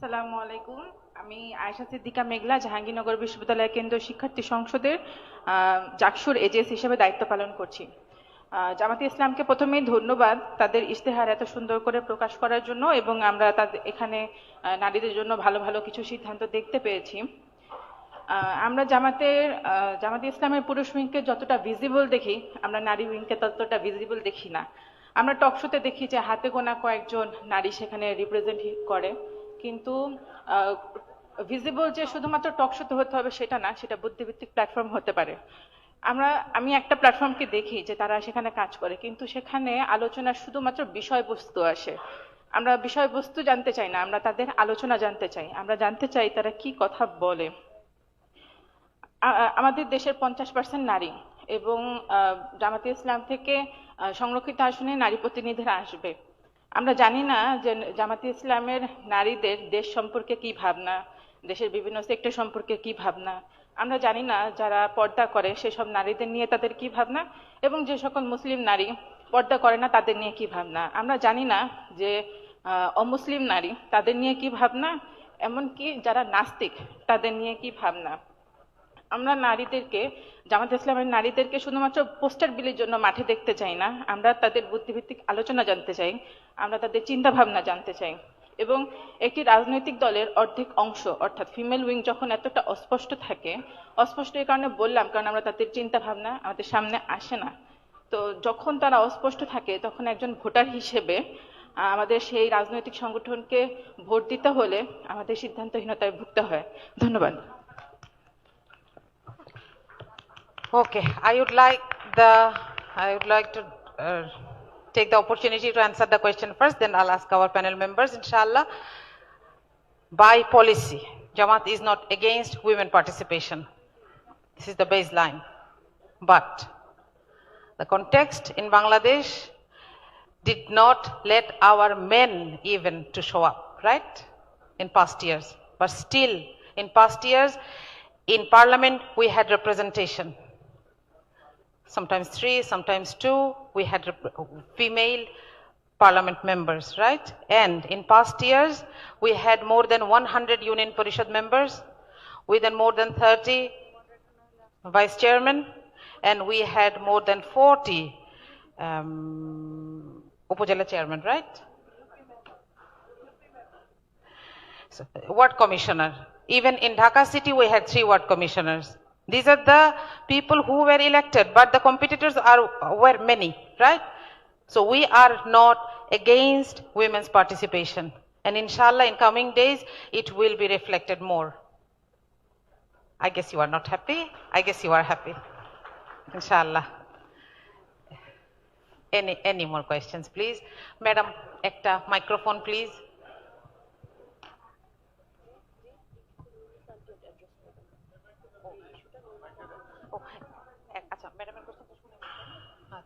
Yes. আমি একটা প্রশ্ন করতে চাই। Thank you, আপনাদের presentation খুব ভালো হয়েছে। আপনারা অনেক পলিসি ম্যাটারের কথা বলেছেন, যে কি কি করলে পরে নারীর সেফটি এটসেট্রা এটসেট্রা। কিন্তু কথা হলো যে পলিসিটা বানাবে কে? পলিসিটা তো বানাবে পার্লামেন্টে, পার্লামেন্টে নারী নাই।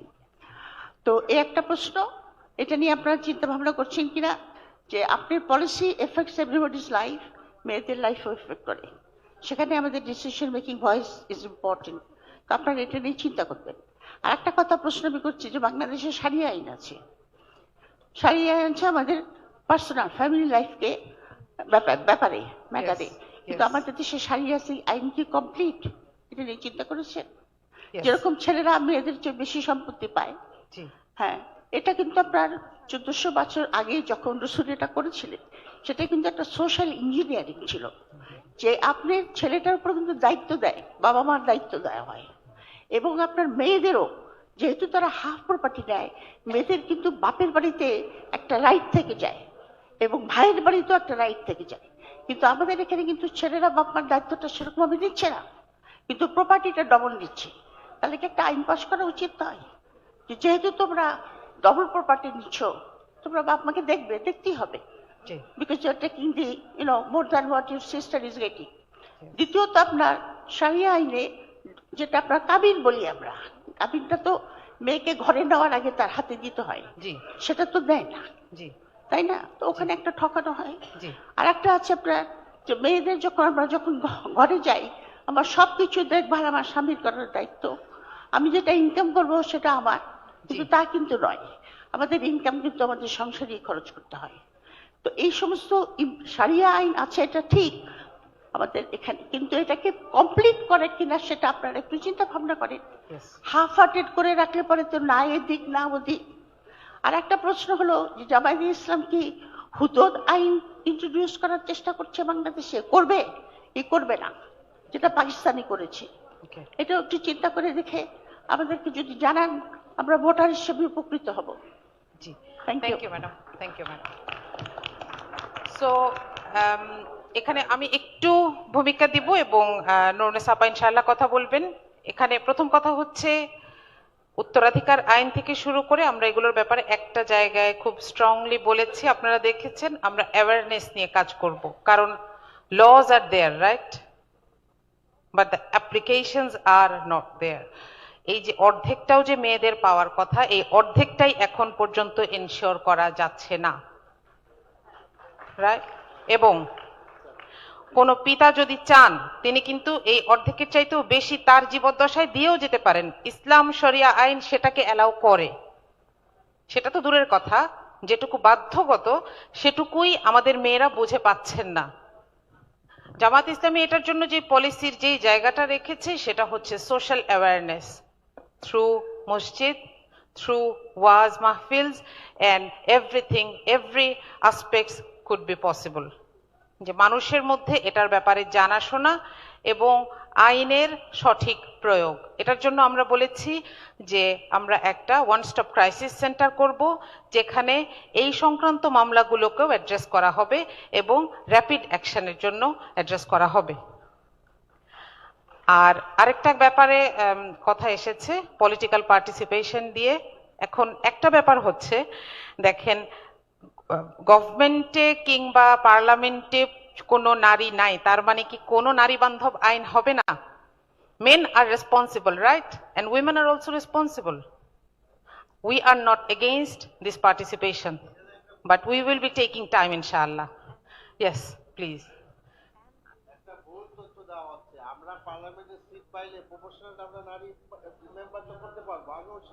জি, আগেও ছিল। জি, এর সাথে সাথে প্রথমবার যখন আমি বলছি যে জামাত ইসলামী যে কটা পার্লামেন্টের সিট পাবে, সেই কটাতে আমরা যেটা মানে রিজার্ভ সিট, মেয়েদের উমেন সিট আমরা পাবো, রাইট? এবং এটা আগেও ছিল। আরেকটি কথা বলতে চাচ্ছি যে বিএনপি যে বছর 200-এর উপরে আসন পেল, সে বছরও কিন্তু বিএনপির ইসে কোনো নারী ক্যান্ডিডেট ছিল না। আমাদের প্রতি আশাটা খুব সুন্দর, এই জন্য আমরা এনকারেজ করি, আমরা বলি যে আমাদেরকে সময় দেন, ইনশাল্লাহ আমরা নিয়ে আসবো। গোটা ইলেকশন প্রসেসটা নারী বান্ধব নয়, আমরা নিজেরা ইলেকশন করে দেখছি। আমি একজন candidate, is very কাম্বারসাম business for a women to work in a constitute যেখানে 2টা থানা আছে এবং 20টারও বেশি বা 30টা মানে 25টা আপনার ইউনিয়ন, সব কিছু মিলে আমরা মনে করি যে আমরা সময় নিচ্ছি এবং ইনশাল্লাহ আমরা আসবো। আর জি, থ্যাংক ইউ। তো এই কোয়েশ্চেনের আরেকটু উত্তর দেওয়ার জন্য আমরা একটু নুরুন্নেসা সিদ্দিকা আপার কাছে যেতে চাই।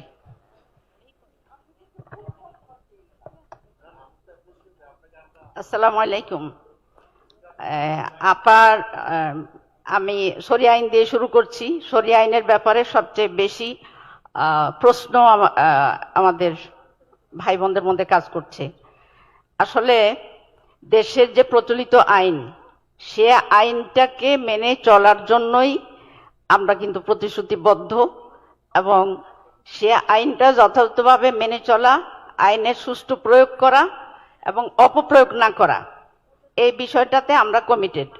আর তারপরে শরিয়া আইন তো আল্লাহর পক্ষ থেকে এসেছে, সেখানে কোনো পরিবর্তন নাই এবং মানবতার কল্যাণের জন্য। কিন্তু এই কথাটা আমাদের বর্তমান বিশ্বকে বোঝানো যাচ্ছে না, এবং তারা শরিয়া আইনের কথা বলে ভীতি সৃষ্টি করছে, যাতে করে ইসলামের বিরুদ্ধে মানুষ চলে যায়।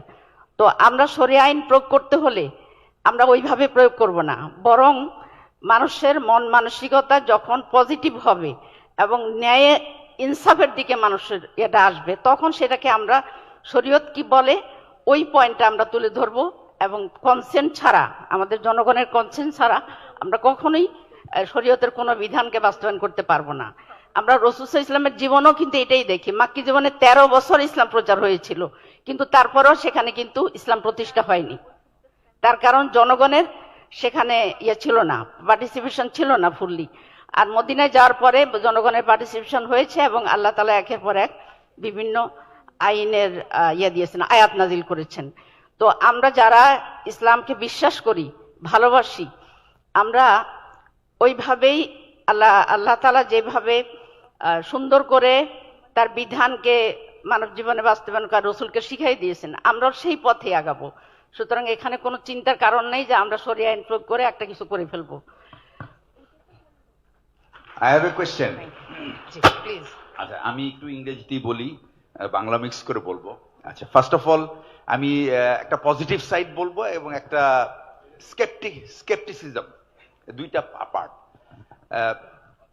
The point is 65 million people are the new voters in my understanding, and half of which are women, and they are all educated. The positive side is আমরা যে ইউনিভার্সিটি ইলেকশনগুলি দেখলাম, সেখানে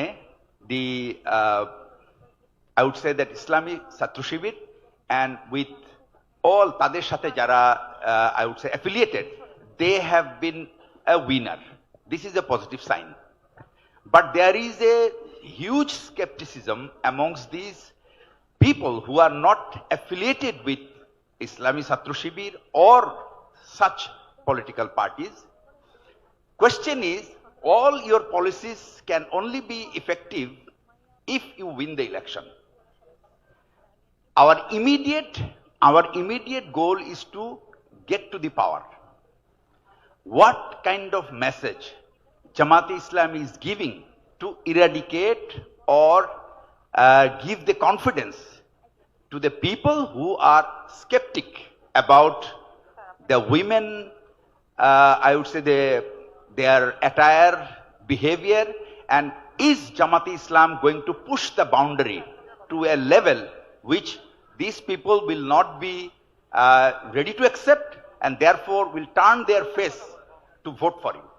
This is a very important issue, I feel.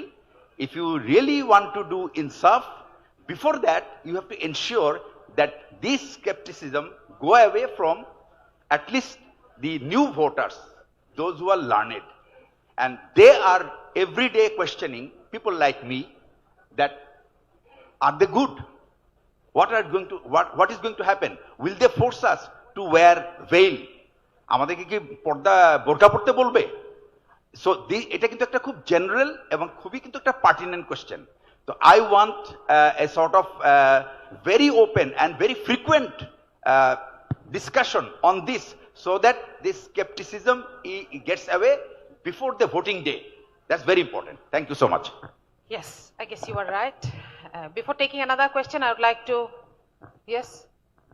Is that a question? Is that a question? Can you please wait? 1 minute, please. You are right. We need to address this. Yeah, thank you. But Thank you for giving me the opportunity. Excuse me, sir. 1 minute, please. Before that, does responsibility is followed by power, or power is followed by responsibility?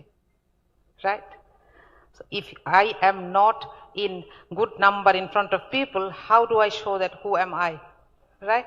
So I would like to go to Dr. Ferdowsa Khanum Bokul for the answer of this question. Thank you. যিনি এইমাত্র প্রশ্ন করলেন তাকে, উনি বলছেন যে আমরা এড়িয়ে যাচ্ছি। তো এইখানে আমি একটু ওই কথাটা মার্দিয়া মমতাজ শেয়ার করেছে, আমি আবার বলছি, বিগত 15-17 বছর পর্যন্ত আওয়ামী শাসন আমলের এই দুঃসহ নির্যাতনের সময়ও বাংলাদেশ জামাত ইসলামীর মহিলা বিভাগরা সরাসরি নির্বাচনে অংশগ্রহণ করেছে। আমি একটু তার তথ্যগুলি দিতে চাই। সেটা হচ্ছে, এই নির্বাচনে ভাইস চেয়ারম্যান হিসেবে সরাসরি নির্বাচনে অংশগ্রহণ করে নির্বাচিত হয়েছেন 48 জন মহিলা এবং তারা দায়িত্ব পালন করেছেন। কমিশনার হয়েছিলেন 38 জন মহিলা এবং ইউপি মেম্বার হিসেবে নির্বাচিত হয়েছিলেন 116 জন মহিলা।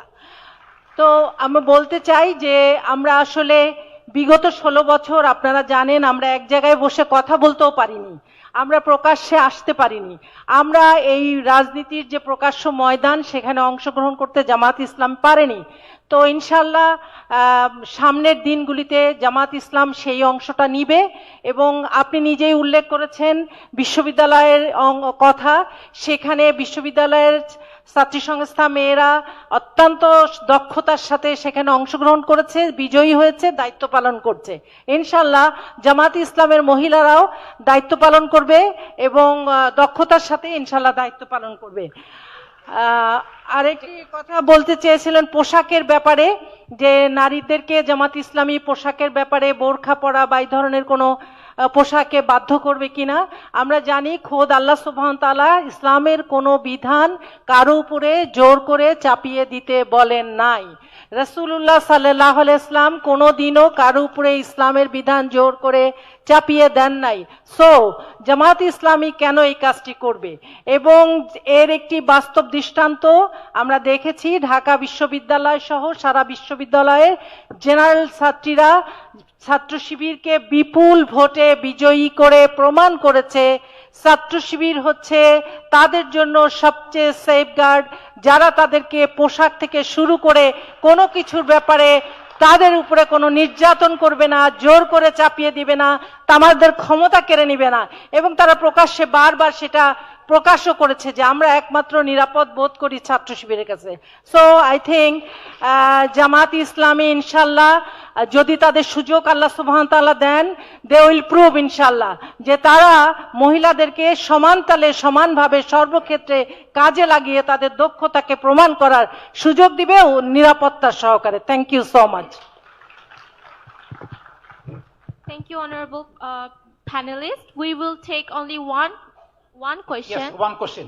Yeah, thank you. Thank you for giving me opportunity. Yeah, I want to respond to my respected teacher, Professor Dilara Chaudhary, ma'am. She asked me about, well, who I am. I am actually, I am a feminist. Maybe the course is relevant for me.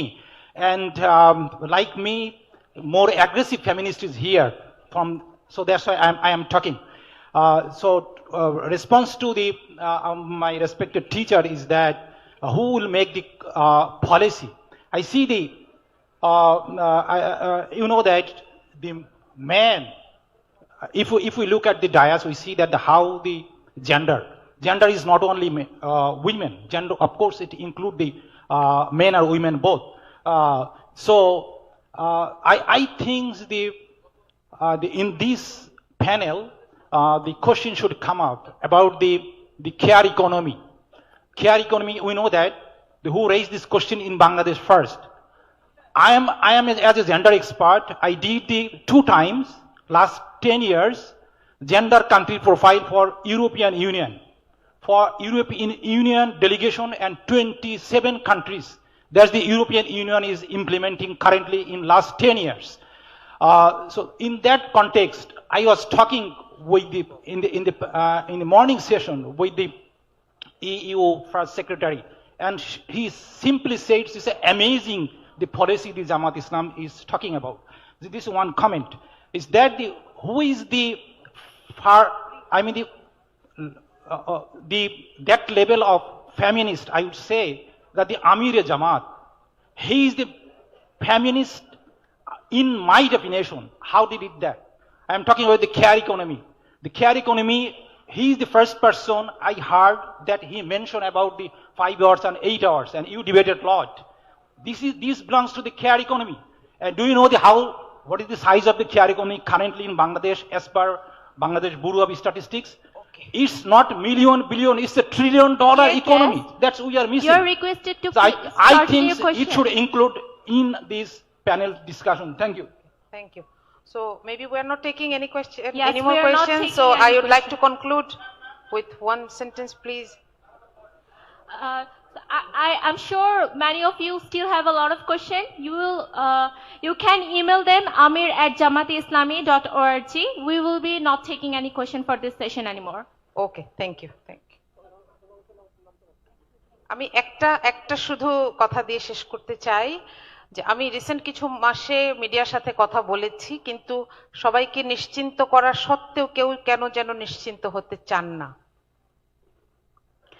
যে জামাতে ইসলামের policy হচ্ছে আমরা স্বপ্ন দেখি এবং আমাদের সেই সক্ষমতা আছে একটা দেশ তৈরি করার, যেখানে একটা মেয়ে টেকনাফ থেকে তেঁতুলিয়া পর্যন্ত ভ্রমণ করবে, সে কাউকে ভয় পেতে হবে না। এবং সেই মেয়েটার কি পড়ে আছে, সে কোন ধর্মের, সে কোন এথনিসিটির, সে কোন এডুকেশনাল ব্যাকগ্রাউন্ডের, এটাও সেখানে কোনো প্যারামিটার হবে না ইনশাআল্লাহ। আসসালামু আলাইকুম। Thank you again, honorable presenters and panelists, for shedding light to what was perceived an enigma, Jamaat's view about women. Thank you so much. We will now proceed to our next session. Thank you. Thank you very much, our honorable panelist and keynote speaker. Now, without any break, we'd like to move on to the next session as we have some time constraints. So, without any break, we'd like to move on to the next session. You know, education means the foundation of national transformation. And this session focuses on education for the future, policy for change, and for having a discussion about this very topic. The discussants are Professor Dr. Mukarram Hussain, who will be the keynote speaker of this policy presentation, Professor Swansea University, UK, Colonel retired Abdul Batin, former principal, Cantonment Public School and College, MP candidate Dhaka 16, Dr. K.M. Kabirul Islam, former senior secretary, Madrasa and Technical Education Division, Ministry of Education, Professor Dr. Jubair Muhammad Ihsanul Haq, Chairman, Department of Arabic, University of Dhaka, Professor Dr. Shakhawat Zaman, Chairman, Department of Tripoli, Uttara University, Dhaka, and Mohsina Mumtaz Maria, Vice Principal, Everest International School. I'd like to request all the panel members and keynote speaker to have their seats on the stage. Please, a big round of applause for the panel members and keynote speakers. Now I'd like to, invite Professor Dr. Mukarram Hussain to deliver his presentation about education for the future, policy for change. Respected ladies and gentlemen, dear guests, as it is already mentioned, I am Mukarram Hussain, professor in Swansea University from UK, and I would like to talk about the education policy of Bangladesh Jamaat-e-Islami.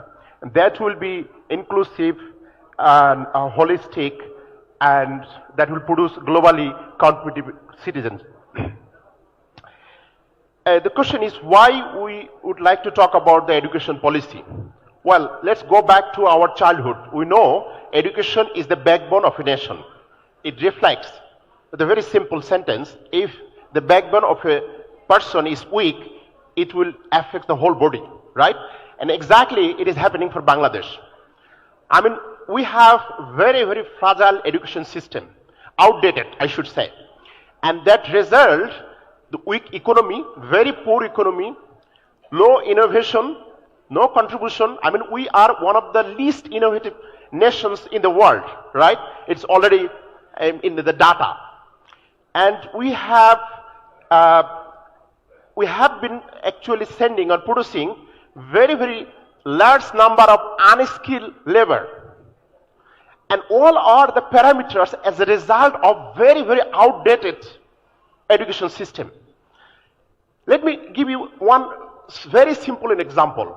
If you go to Gulf countries, in the airport, you will see there is a staff who is selling papers and the chocolate and so on in departmental store. He can speak English. And this person is from Philippines or Kerala or India, right? And in the same department store, there is another staff who is doing the cleaning job. And the salary difference is 3 times. The guy who knows a little bit English is getting at least 1,000 pound or dollar, and the guy who is doing the cleaning job is from Bangladesh, is getting only 200 to 300 pound per month, right? But you can, if you identify the problem, these 2 guys are more or less are from same education background. The difference is here is the language proficiency. That means our education can develop a set of manpower with high language proficiency, right? So I would like to show you the policy that Jamaat is going to launch that will address this problem. Okay, this is the outline of my talk. First of all, I would like to show you some challenges that we identified that the education sector in Bangladesh has been facing in last several decades. And that will be followed by some policy recommendations.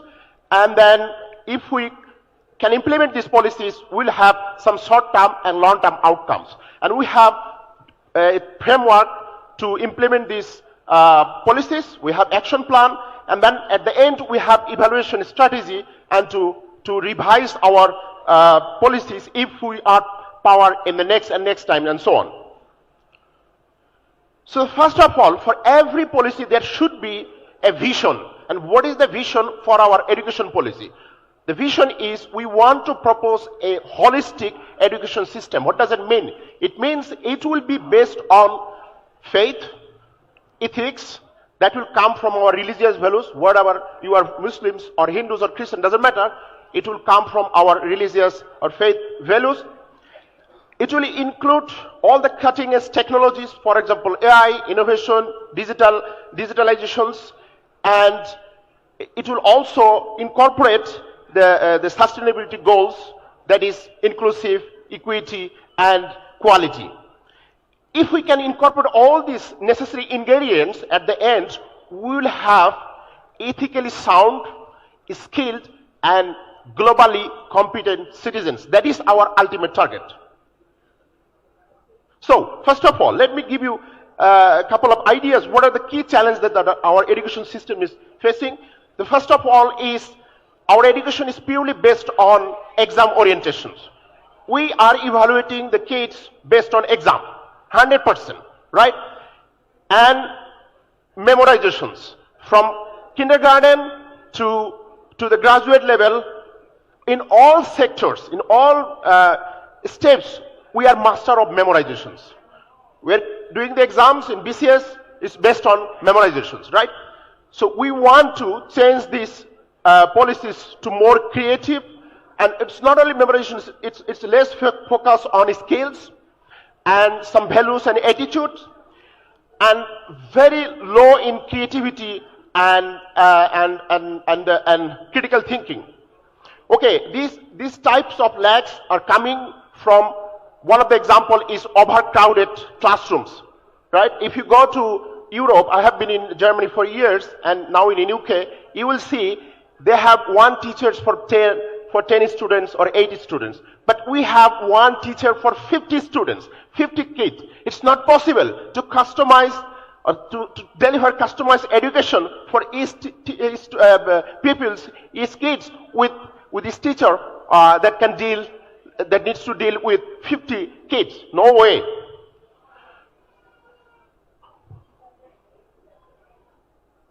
So there's more problem. As I already mentioned, we have very, very outdated pedagogy. That means we are having the examples that we are producing in last 30 years and 40 years. We have very, very less training for our teachers. We don't have continuous professional developments that I will talk about. We have very high number enrollment in primary education, but the outcome is very low. I mean, if you can test a kids who pass just class 5, then you will see he hardly can write correctly or read correctly or other digital skill, for example, maths and so on. We have very low communications and engagement with the community. For example, I mean, we have hardly interaction between the teachers and the parents and the community leaders and so on. At the end, what is happening? You know, there are several studies published by different organizations that our students who are in level 11 or 12 are getting the same amount of education background with class 7 in developed countries.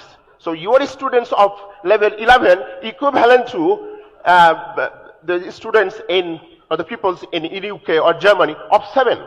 So you can see the disparity. So you can't compete with them, right? There's no way. So, and this is coming from financing gap. So we are investing very, very least amount of our GDP in education. So currently it's with corruptions, it's maybe 1.5%. But as the UNESCO is suggesting, it should be 4 to 6%. So we have to enhance the budget as well. And what is happening as a result of this lack of funding is less infrastructure. And because we will. Abdul Batin, retired. I am an officer from Army Education Corps and I have done my post-graduation from Rajshahi Vishwavidyalaya. We'd be happy to get some remarks from you within very short time. We just don't want to know the introduction.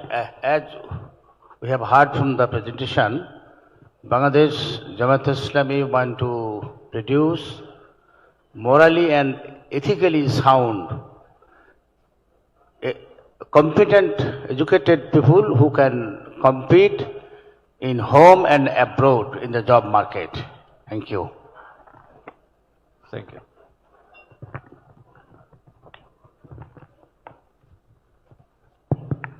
Well, my name is K.M. Kabirul Islam.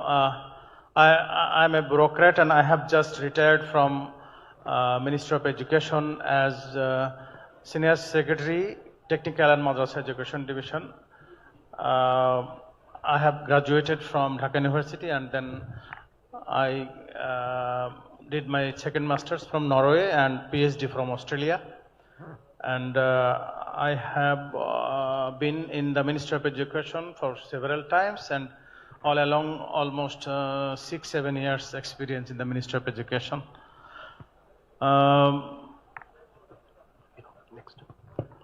Okay, that's all about my introduction. If I get chance, then I'll say something later on. Yeah. Professor Jubair Muhammad Ehsanul Haq, Chairman, Department of Arabic, University of Dhaka.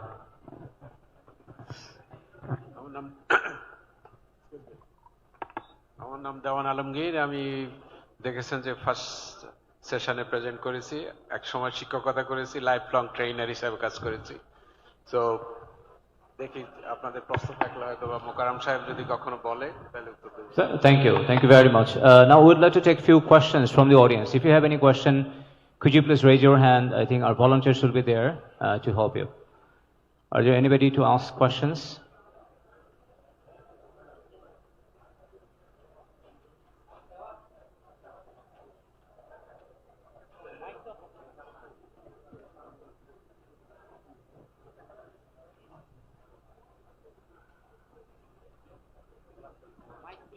ধন্যবাদ। আমার নাম আখতারুজ্জামান, আমি সাবেক MP ছিলাম, এখন জামাত ইসলামের একজন নবীন সদস্য। আমি বক্তব্য শুনলাম, সুন্দর বলেছেন, গ্লোবাল আলোকে অত্যন্ত প্রাসঙ্গিক এবং খুব ভালো, এনকারেজিং। কিন্তু আমাদের কতগুলো সমস্যা আছে। আমাদের ভাত কাপড়ের চেয়ে বড় সমস্যা শিক্ষা। বাংলাদেশে যদি 1 নাম্বার কোন সমস্যাকে আইডেন্টিফাই করতে হয়, এটা হচ্ছে আমাদের এডুকেশন। আমাদের কোনো লেভেলে, ঢাকা ইউনিভার্সিটি নিয়ে আমার গ্রামের প্রাইমারি স্কুলে কোথাও প্রপার শিক্ষা হচ্ছে না। এখানে প্লান্টের শিক্ষা হচ্ছে। 5 জন 6 জন ছেলেকে ফার্স্ট ক্লাস পাওয়া দিতে হবে, তার শিক্ষা হচ্ছে। 1 থেকে 2-তে 2টা ছেলেকে পাশ করা দিতে হবে, তার শিক্ষা হচ্ছে। জিপিএ 5 পাওয়া দিতে হবে 50টা ছেলেকে, তার শিক্ষা হচ্ছে। কিন্তু ওভারঅল কোনো শিক্ষা হচ্ছে না। কোচিং সেন্টার চলতেছে লাগাতার, যেভাবে খুশি ভাবে। এমন কোনো প্রায় শিক্ষক নাই যারা কোনো না কোনো ভাবে ডাইরেক্টলি ইনডাইরেক্টলি কোচিং সেন্টারের সঙ্গে জড়িত নয়। গ্রামের 80% প্রাইমারি স্কুলের টিচাররা বাই রোটেশনে ক্লাস নেয়। তারা রেগুলার ক্লাসে যায় না, সপ্তাহে 5 দিনও যায় না তারা ক্লাসে। তাদেরকে অ্যাকশন নেওয়ার কিছু নাই, কারণ তারা সরকারি চাকরি করে। আমার বিনীত অনুরোধ, 2টা পয়েন্ট এখানে মানতে চাই। একটা হলো, এই শিক্ষা দেওয়ার কারণে আজকে আমরা দুজনে এমপ্লয়েড হয়ে যাচ্ছি। স্বামী এবং স্ত্রী দুজনে চাকরি করতে গিয়ে আমি সবচেয়ে বেশি টর্চার করতেছি আমার ছোট বাচ্চাটিকে। আমার শিশুটির টর্চার হচ্ছে, তার অধিকার থেকে সে বঞ্চিত হচ্ছে। স্বামী এবং স্ত্রী দুজনেই দুজনের বেতন দিয়ে এখন আমার সংসার বলতে পারি না। এই যে অর্থনৈতিক অবস্থা, আমাদেরকে ডিসাইড করতে হবে আমরা কি আমার জন্য চাকরি করব,